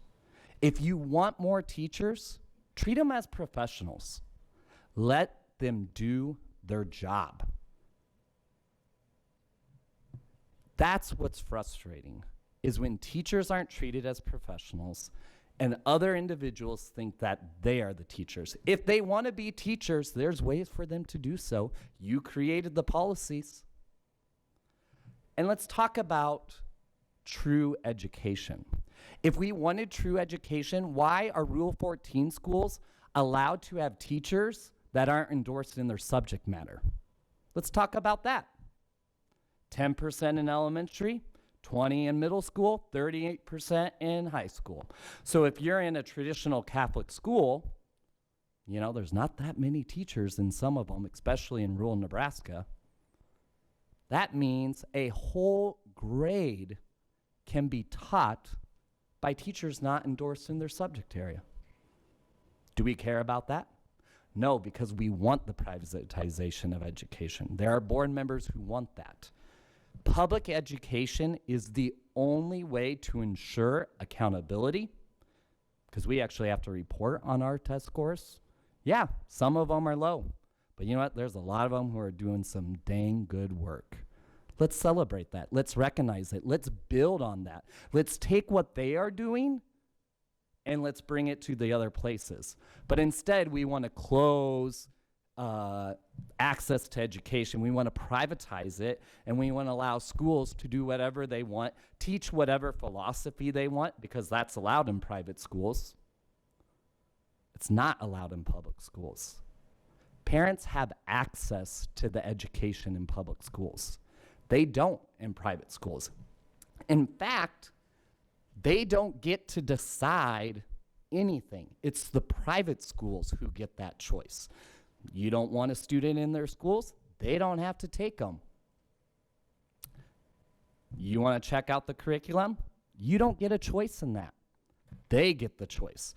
The only choice people are trying to, they confuse it, what they're trying to create is private school choice. It's not about family choice. It's not about student choice. It's about private school choice. If we want private school choice, that's all on you. But the true choice is public education, where there's accountability, where there is treating individuals for their humanity. And I wasn't even planning to come here, so this is rambling, and I'm just speaking from the heart, but I want you to know an individual's humanity is not political. What was said before me, that's political. And so I thank Deb Neary for being a champion of all students. I want to thank this board again for approving the contract for our next commissioner unanimously. I hope everyone knows that, unanimously. And I hope that you will continue the work of making sure our education is strong. And you know how it's strong? They forgot a critical skill. It's called critical thinking. Being able to think beyond what someone tells you. That's public education. Thank you. Thank you.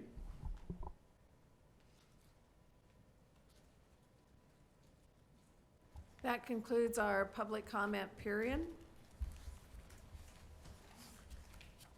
With that, we will return to agenda items 6.4, Rules and Regulations Committee.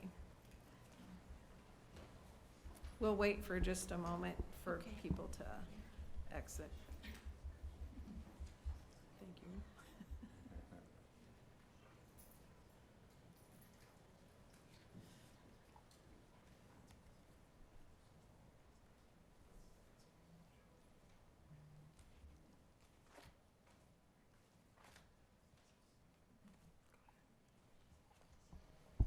Thank you, Madam President. So I actually have two committee meetings to give you a report on. So the Rules and Regulations Committee, we did meet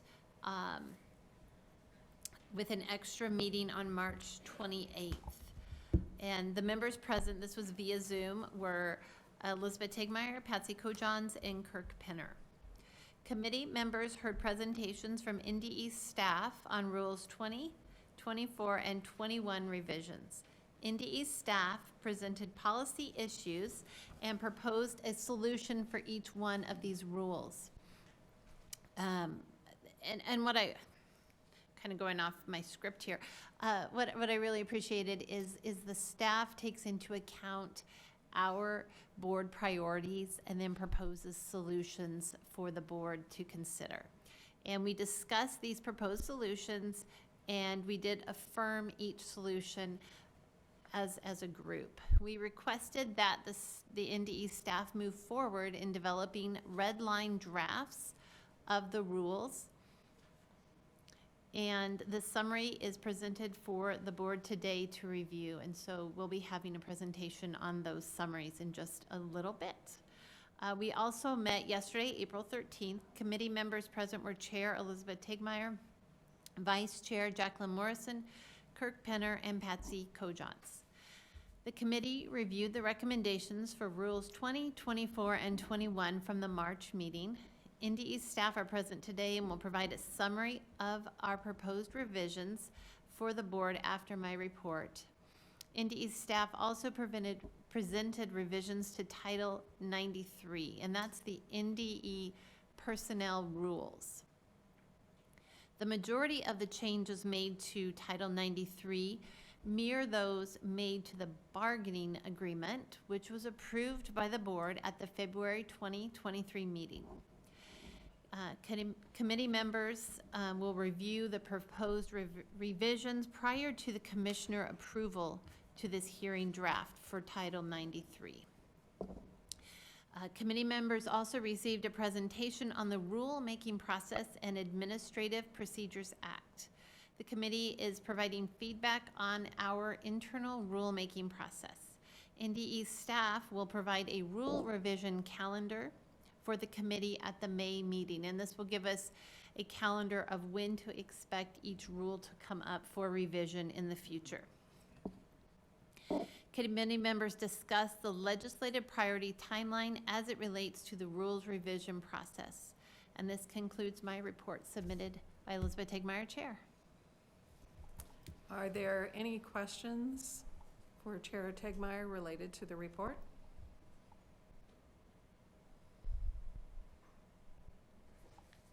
All right, if not, then I think we're ready for a discussion of the rule revisions. Yes, so, Madam President, so what we have decided to do is we have revisions on Rules 20, 21, and 24, and is Brad? Yes, okay, perfect. So what we have done is we, as a committee, decided to ask Mr. Dirksen to come up and present the revisions, and he has information and a summary. So I will let him do that.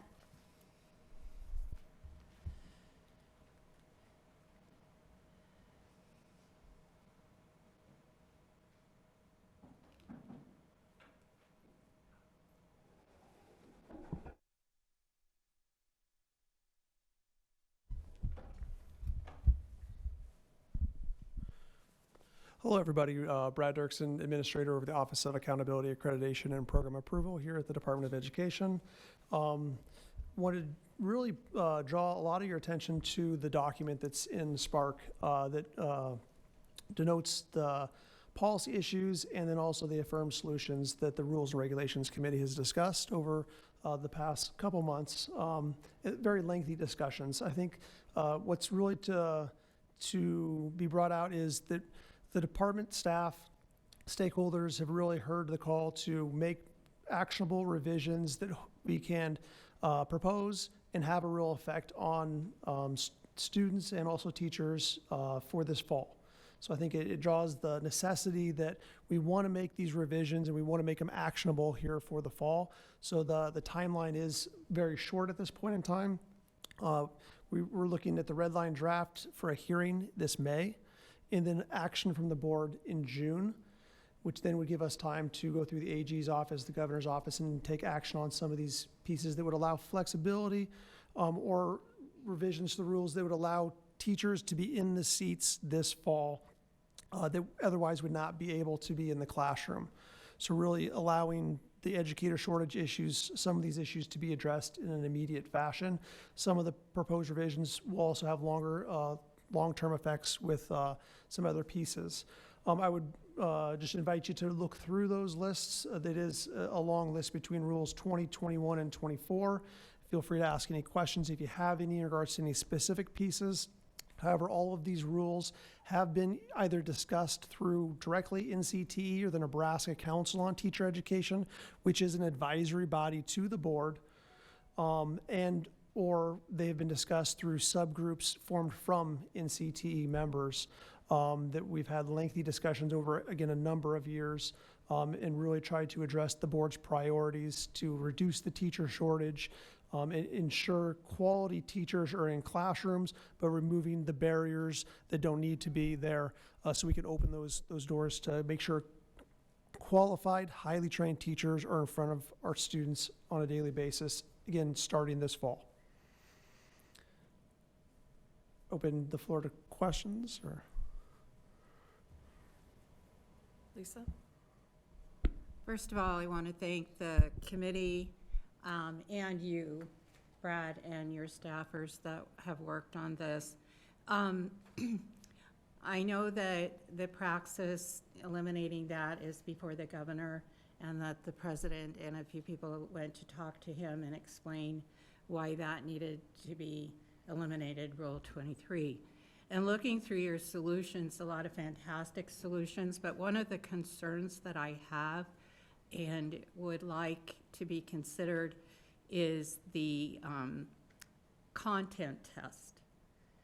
I think that's really important, that teachers know the content of which they are going to be teaching. So one of the solutions is allow educators who do not pass the content test, if hired by a school district, to teach for 2 years on a permit in their endorsed area to demonstrate content knowledge. I'm okay with that. Will there be a mentor that will be alongside this probationary teacher, so to speak, so that they are guided in the right direction of the content along those 2 years? Or will it be up to just administrative reviews, or has that been talked about at all? There was lengthy conversation at the Nebraska Council for Teacher Education around the content test, and the council voted in support of that change. The support measures that you're speaking of are really at the district level, the local level that ends up hiring that individual, and what supports are needed to make sure that that individual is successful. So whether it's content knowledge, or they have struggles with pedagogy or classroom management, every teacher that you hire is going to be a little bit different, has different strengths and different weaknesses. So the local officials, I think, are best positioned to provide those supports to those individual teachers on an individual case-by-case basis, rather than a state mandate. Okay, that makes sense. Thank you so much.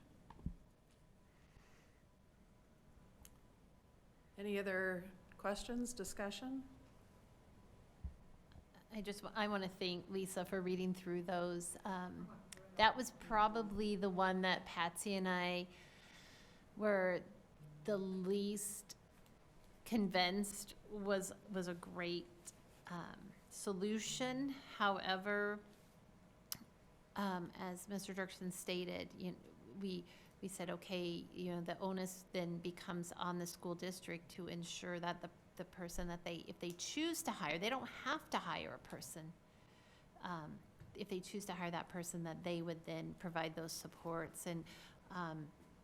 And so then if you refer up to policy issue 2, the solution, out-of-state teachers would not have to take that content test if they've taught for 2 or more years. And so I believe the committee, correct me if I'm wrong, we were trying to create some sort of consistency. If an out-of-state teacher doesn't have to take a content test, than an in-state. Patsy, do you have more feedback on that?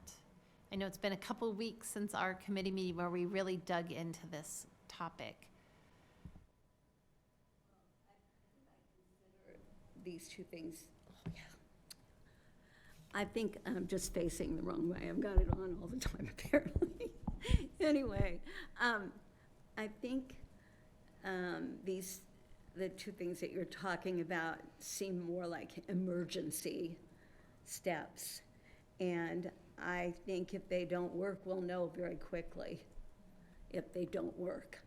And so I was, just as you were, tenuous about it and concerned for our kids.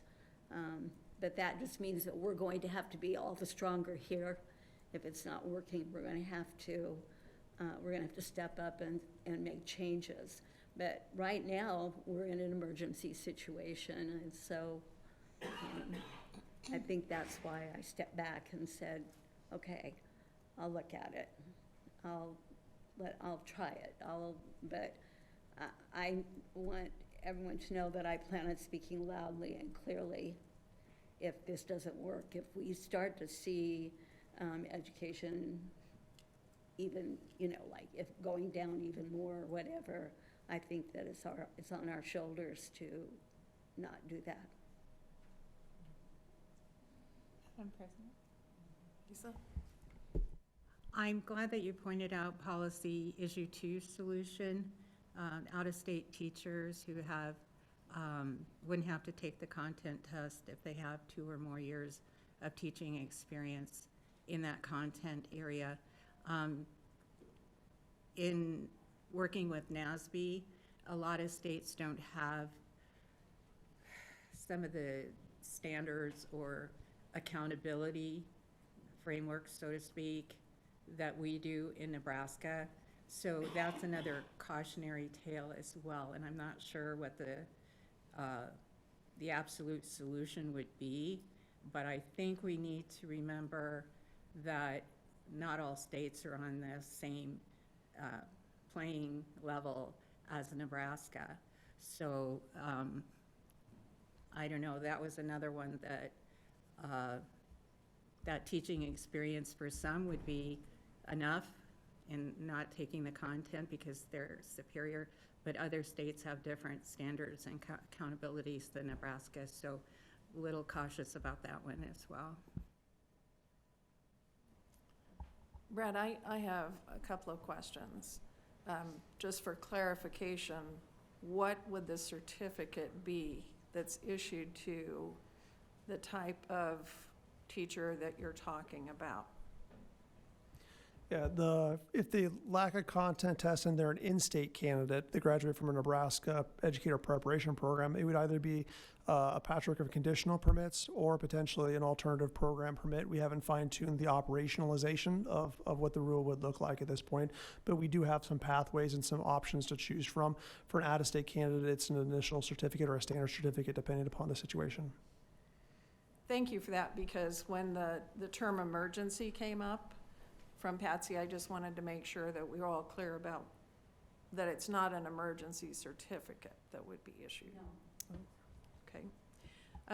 The second point is, and I think there's a question in here, but I so appreciate the effort to have this be actionable, to be able to get teachers in the classroom by fall. However, these changes still apply to the typical rules process with hearing, Attorney General review, Governor approval. There's no guarantee. I guess I just want to make sure it's clear. There's no guarantee, and we don't have total control over exactly when all of those approvals will occur. So there's a desire to have it be in effect so that we can have people in place for fall, but there's no guarantee. Right?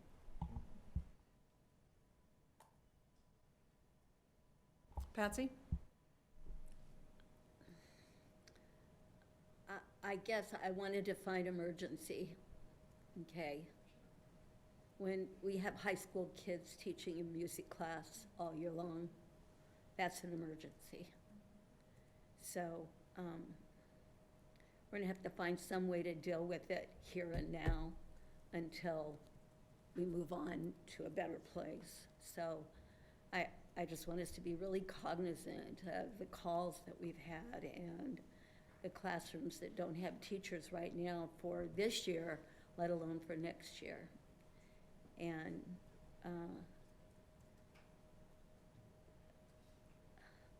when you want to think about teacher shortage, the one thing that strikes me every time is that just how are we treating our teachers? And that's making many teachers turn away from this occupation, because I see a lot of disrespect and a lot of pressure and a lot more assignments to do more jobs. I mean, when you're teaching your own class and somebody else's class and spending your prep period not preparing for your classes, but taking care of somebody else's classes. There's a lot of reasons that we don't have teachers, and we're going to have to address them as well as these things. Yeah, thank you for that, and I wasn't, No, I didn't think you were doing anything like that. That wasn't a rebuttal to what you said. Okay. It was an explanation. Thank you for that, and I requested it because the certification is tied to all of this, and there is an emergency certificate that exists. But I just wanted us to make sure that we weren't, because a term can create different interpretations from people, so thank you for that. It wasn't a rebuttal to that. Okay. Brad? Will we have an emergency certificate? Wasn't that one of the things that was going to go, or did I imagine that? There's no certificate or permit that's named specifically emergency certificate. We do have conditional permits that often can be used as we're gathering additional items for individuals. There's multiple alternative permit pathways. There's a lot of different pathways that we utilize in different situations, because every situation is very unique for our applicants. Because we used to have a variety of certifications, and now it's going to be lumped together. Is it under 2 or 3 headings? There's still a variety, but we are trying to reduce the number of certificate names, but we're not eliminating any of the flexibility that's there. Yeah. They're subdivisions, right? Thank you, sir. All right. Brad, would you prefer to continue? The update was in regards to all 3 of the rules. Any other discussion?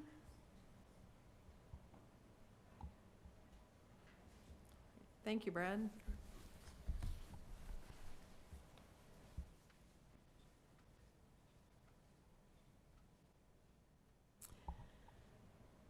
The next agenda item is discussion of the proposed changes to Title 93, the NDE personnel rules. Is there any discussion on those proposed changes?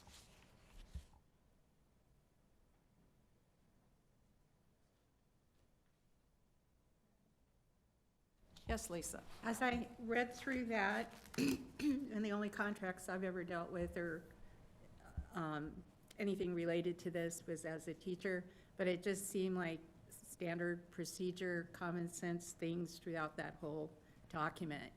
So I'm in support of it because it made sense to me.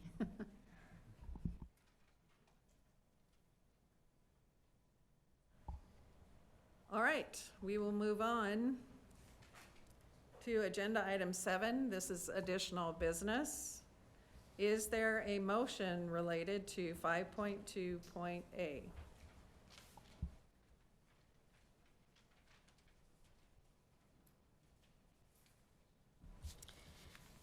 I move to appoint members to the Nebraska Private Post-Secondary Career Schools Advisory Council. Is there a second to that motion? I second that motion. It's been moved and seconded. Deborah, can I have that language of that motion? Oh, okay. Well, here you can. Thank you. It's been moved and seconded to appoint members to the Nebraska Private Post-Secondary Career Schools Advisory Council. Is there any discussion? Deborah. Okay, I'm not the one that pulled this from the agenda, but I think that some of the questions that related to it were,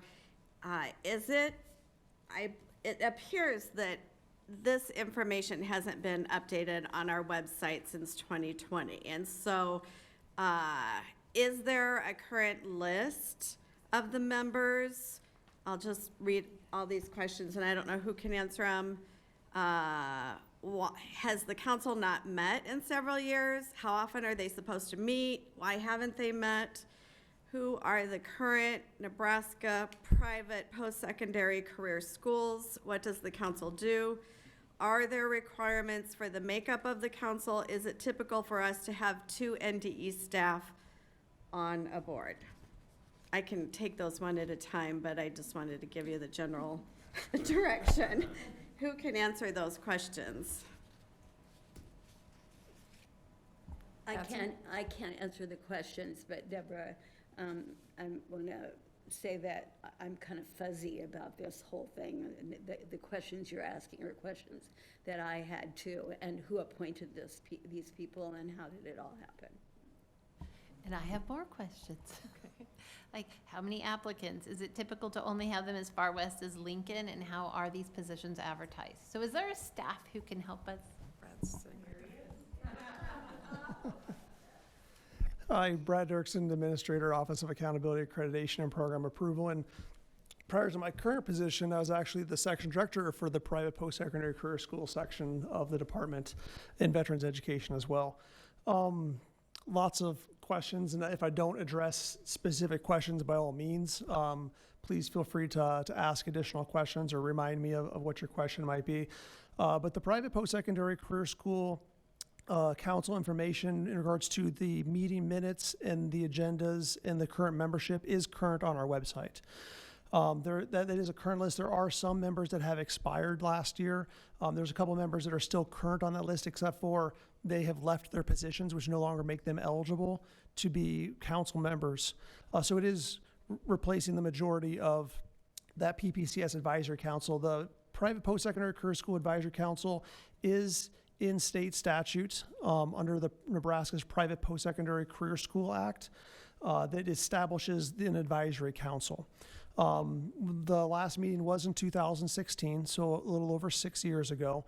And I don't think that is a sign of an emergency that they haven't met. I think that's actually a good thing because the system is working the way it's designed. We haven't had complaints from either schools or many individual students at private post-secondary career schools that have prompted us to revise regulations and bring to the board any significant changes to any regulations or processes. So I think that might actually be a little bit of a good signal. We also had the pandemic in the middle of things. The schools operated the best they can within the regulations. There weren't an outcry to change those regulations even based upon those experiences. However, I do think it is time with the new council that's being appointed to bring those individuals together to maybe have lessons learned from the pandemic and from the last few years to see if there are appropriate revisions that need to be made. Private post-secondary career schools in general, just as kind of an informational piece, are schools that offer an associate's degree at the maximum level or less. So it could be associates, certificates, some sort of career-based training, not public schools, so it takes out our community college systems from that group. And we authorize many of those schools through the Private Post-Secondary Career School Act. There's also, we work in tandem with Department of Health and Human Services, Department of Motor Vehicles, as well as schools that they also have authority to oversee as well. So it is a little bit of a complex system of how we authorize a school or we authorize their agents, which their agents are really like recruiters at those individual schools. But there's an entire process that we go through on an annual basis to either approve those schools or their agents on a term period as well. And also the act allows us, and the regulations allow us to approve schools that are out of state that come to recruit Nebraska students, because it is really a consumer protection law to protect our Nebraska students that are going through their career training through a private post-secondary career school. I'm sure I missed a question or two, but please feel free. Thank you. My question is related to this being an advisory council, and I'm looking at this list as just people that were replacing other people. I'm not sure about that, but the names that I saw were from the mainly larger schools. So are there other members representing the very rural places in Nebraska? The advisory council and all the applications you have would be the entire council, the 6 members, which the size is dictated within state statute. What we did is we made calls out to, or not made calls, but sent in emails and notifications to all the private post-secondary career schools in the state and made them aware that there was vacancies on the private post-secondary career school council. And we were set within limitations of who we can appoint based upon some frameworks within the statutes. And based upon the applications that we received, we then appointed people that fit into those different categories. There were, I believe, 8 applications total that met the deadline date. 6 members needed to be appointed. So we didn't preference or discriminate against whether it was rural or urban. That we just wanted to make sure that they fit into the categories that were on that list. That makes sense, fitting them into the category needed. Thank you. Oh, go ahead. Okay, I just had one more follow-up question. So how were the positions for this advisory council advertised to the members of the state? Yeah, the 5 of the members have to be either administrators or owners or people from private post-secondary career schools. And then 1 member is from the Better Business Bureau, which is outlined within state statute. So we do contact directly the Better Business Bureau to get their application. And then we notify everyone through email communication to all of the private post-secondary career schools, because we maintain their contact list, notifying them of the vacancy and then providing them a deadline date of when they need to apply if they're interested in serving on the advisory council. Thank you. Yep. I have 3 questions. So the current list on the website says 2020, and you're saying several members have expired, not that they've expired, but their membership has expired since then. So it isn't a current list.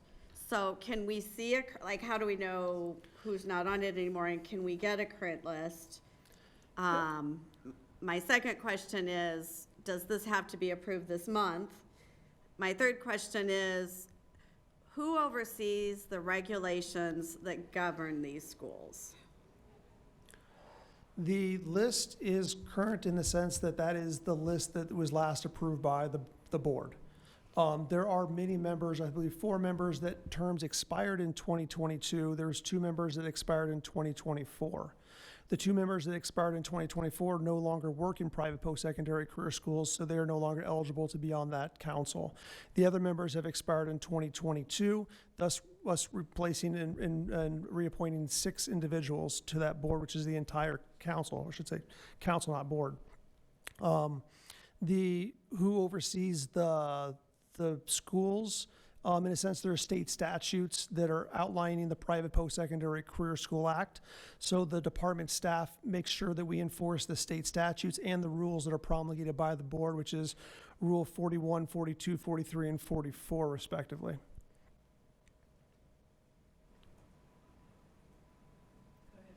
So how did you select members? We put email communication out to all this private post-secondary career schools to gather applications.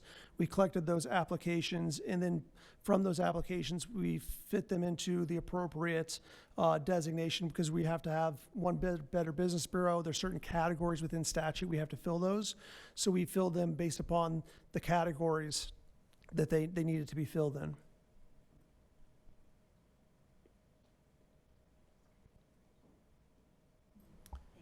Certainly. Patsy? So everything we'd want to know about it that would fill in the blanks for us would be in Rule 40, 41, 42, and 43. 41, 42, 43, and 44. Oops, I left one out. Okay, thank you. Certainly. Mm-hmm. Any other discussion or questions? Thank you, Brad. We have a motion and second to approve members of the Nebraska Private Post-Secondary Career Schools and Advisory Council. Will the recording secretary please call the roll? Goebbels, Yes. Penner, Yes. Kojons.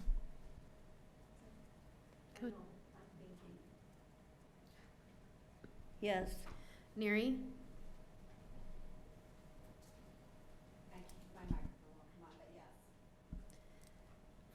Frickie, Mine won't come on either, yes. Tegmeyer, Yes. Morrison, Jones. Yes. 7 yes, 1 absent. The votes are 7 yes, 1 absent. The motion to approve the members, appointment of the members to the Nebraska Private Post-Secondary Career Schools Advisory Council has passed. The affirmative has it. Is there a motion related to 5.7B, which is to approve the attached special grant fund list for 2023-24 school district budgeting? Yes. I move to approve the special grant fund list for 2023-2024 school district budgeting. Is there a second to the motion? Okay, it's been moved and seconded to approve the attached special grant fund list for 2023-24 school district budgeting. Is there any discussion? So I get, these are grant funds that we're taking in, and I guess I don't understand why we're approving it, because aren't we approving these one at a time when we take the money in, and because we're approving the expense? So I don't understand why the list, that's one question. I don't recall that this was part of our finance committee discussion, and so I'm wondering why it wasn't. So that's another, if it wasn't, and if I somehow missed that, then please let me know. And how this is impacting our funding. Does this affect the TIOSA formula in any way? I guess I just kind of want to understand this list a little better and why we need to approve it. Thank you. Bryce? So this list is not, the special grant funds are not anything to do with NDE funding. The special grant funds have to do with, in Nebraska, we control school district spending 2 ways. We have the levy limit and we have the spending authority limit. These special grant funds are grants or donations that school districts are requesting to exceed their budget authority limit for. Essentially, the state has said, we're going to control how much taxpayer money you're going to spend in Nebraska, but if a school district gets a grant from, say, Walmart or their local a local store or people, wherever that is, it could be federal government as well, they get a grant fund comes in, it's not Nebraska taxpayer money. Nebraska doesn't want to keep that school from spending that grant or being able to use that donation that comes in for their district. And so the statute is written that says the state board can approve any of those additional grants, donations, those types of things that come in so that schools can spend over their spending authority limit. So what this is this is a list that we put together every year that goes through and lists all the common grants that school districts get, that many school districts get, not just like one school here or there. And so what happens is starting in May through about November, you're going to get a list from school districts requesting approval from the state board to exceed their budget authority for grants, donations that they got that were outside of that spending lid, and they need your approval. If we didn't create this big list of all the common ones, every district would have to ask for every one of the grants that are on this, and all districts get a lot of the federal grants. So our office would get overrun. You would have a lot more to approve. These are just the common ones. And so we approve this list, and any grant that's on that list and a district wants to exceed their spending authority for that grant, then they're okay to do that. There'll be others that come that are not on this list for the next 6 months, starting next month. Any additional questions or discussion? Thank you. Bryce? It's been moved and seconded to approve the attached special grant fund list for 2023-24 school district budgeting. Recording secretary, please call the roll. Fricky? Yes. Jones? Yes. Kojons? Yes. Penner? Yes. Morrison? Neary? Yes. Tegmeyer? Yes. Goebbels? Yes. 7 yes, 1 absent. The vote's 7 yes, 1 absent. The vote is in the affirmative. So there is approval to approve the attached special grant fund list for 2023-24 school district budgeting. So we are now to agenda item. Madam President, I did contact you about additional business via email, sorry. We were on additional business. Is there any additional business? I have 2 items that I would like to discuss. Okay. First of all, going back to my question when I was discussing at the wrong point in our meeting, can there be measures taken in the future for continuity with our committee members? Jacqueline brought up some good questions about the budget, that by not having people on the committee previously, we weren't aware of some of those things. I guess I'll respond first, Patsy, if that's okay, that we do have in our bylaws, we identify how committees are appointed.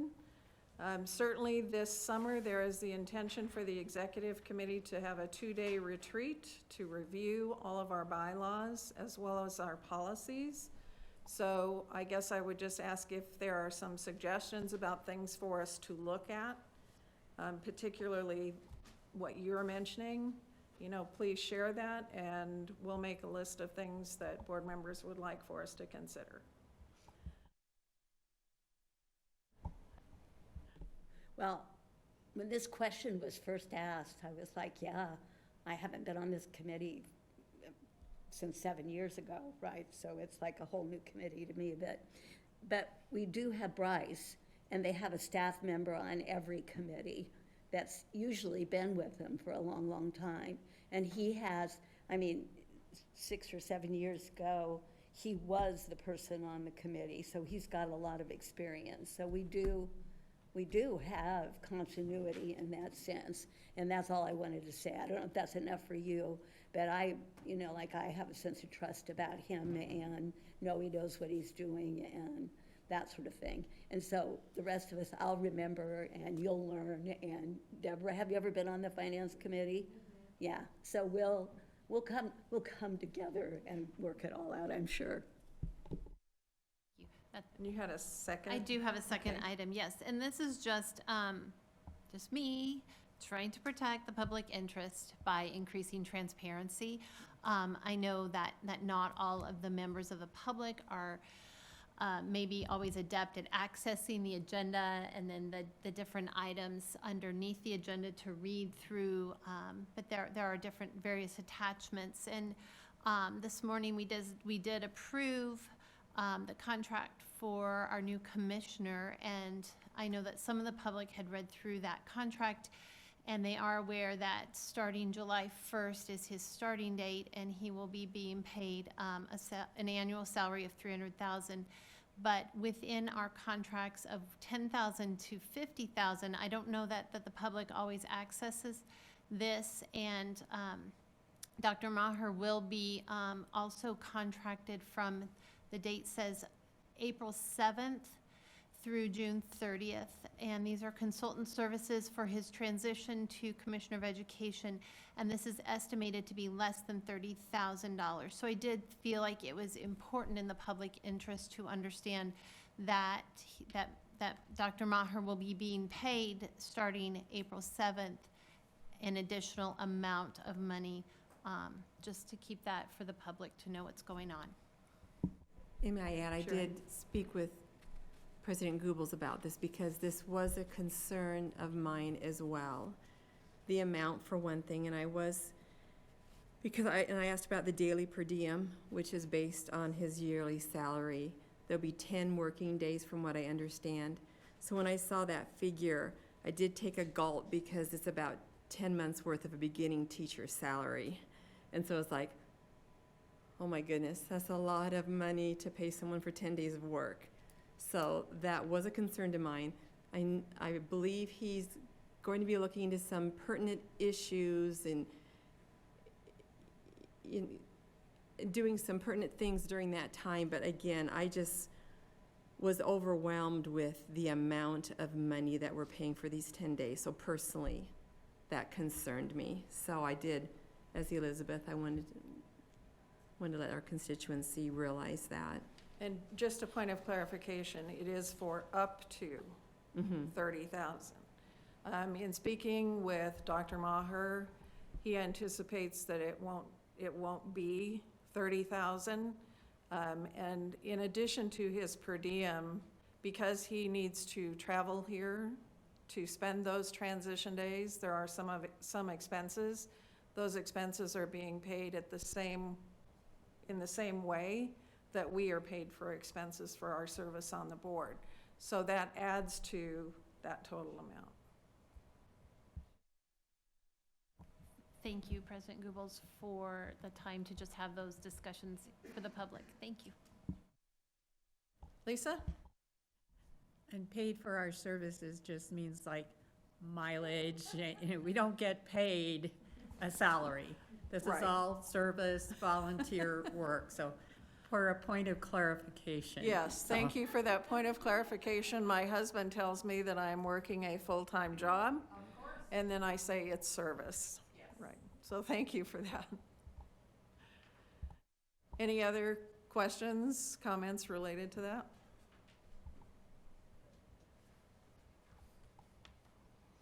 And I will say that just in speaking to Dr. Maher, he has already worked 2 days. He has provided an update to Vice President Penner and to me about the work that he has already started initiating, about conversations that he's having. So I think in terms of transitioning, he's taking that very seriously and really spending time to determine where he needs to be spending his time.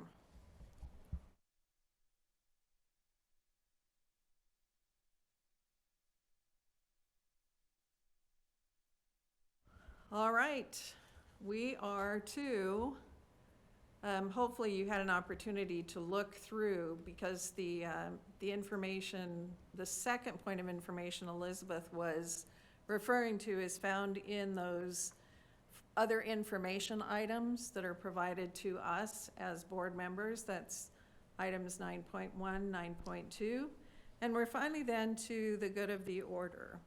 This section of the agenda is intended for board members to offer informal observations of the work of the state board members, maybe announcement of brief future attendance at future events for the purpose of informing other board members. No business or motions or suggested actions of the board may be offered at this point in the agenda, nor should board members engage in substantive discussion about other agenda items or introduce new agenda items.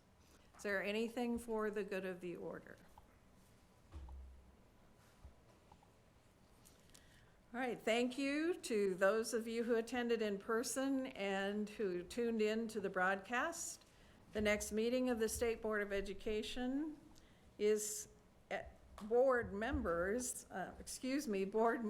are scheduled for May 4th and May 5th, 2023 in Lincoln, Nebraska. The April 14th, 2023 State Board meeting is adjourned.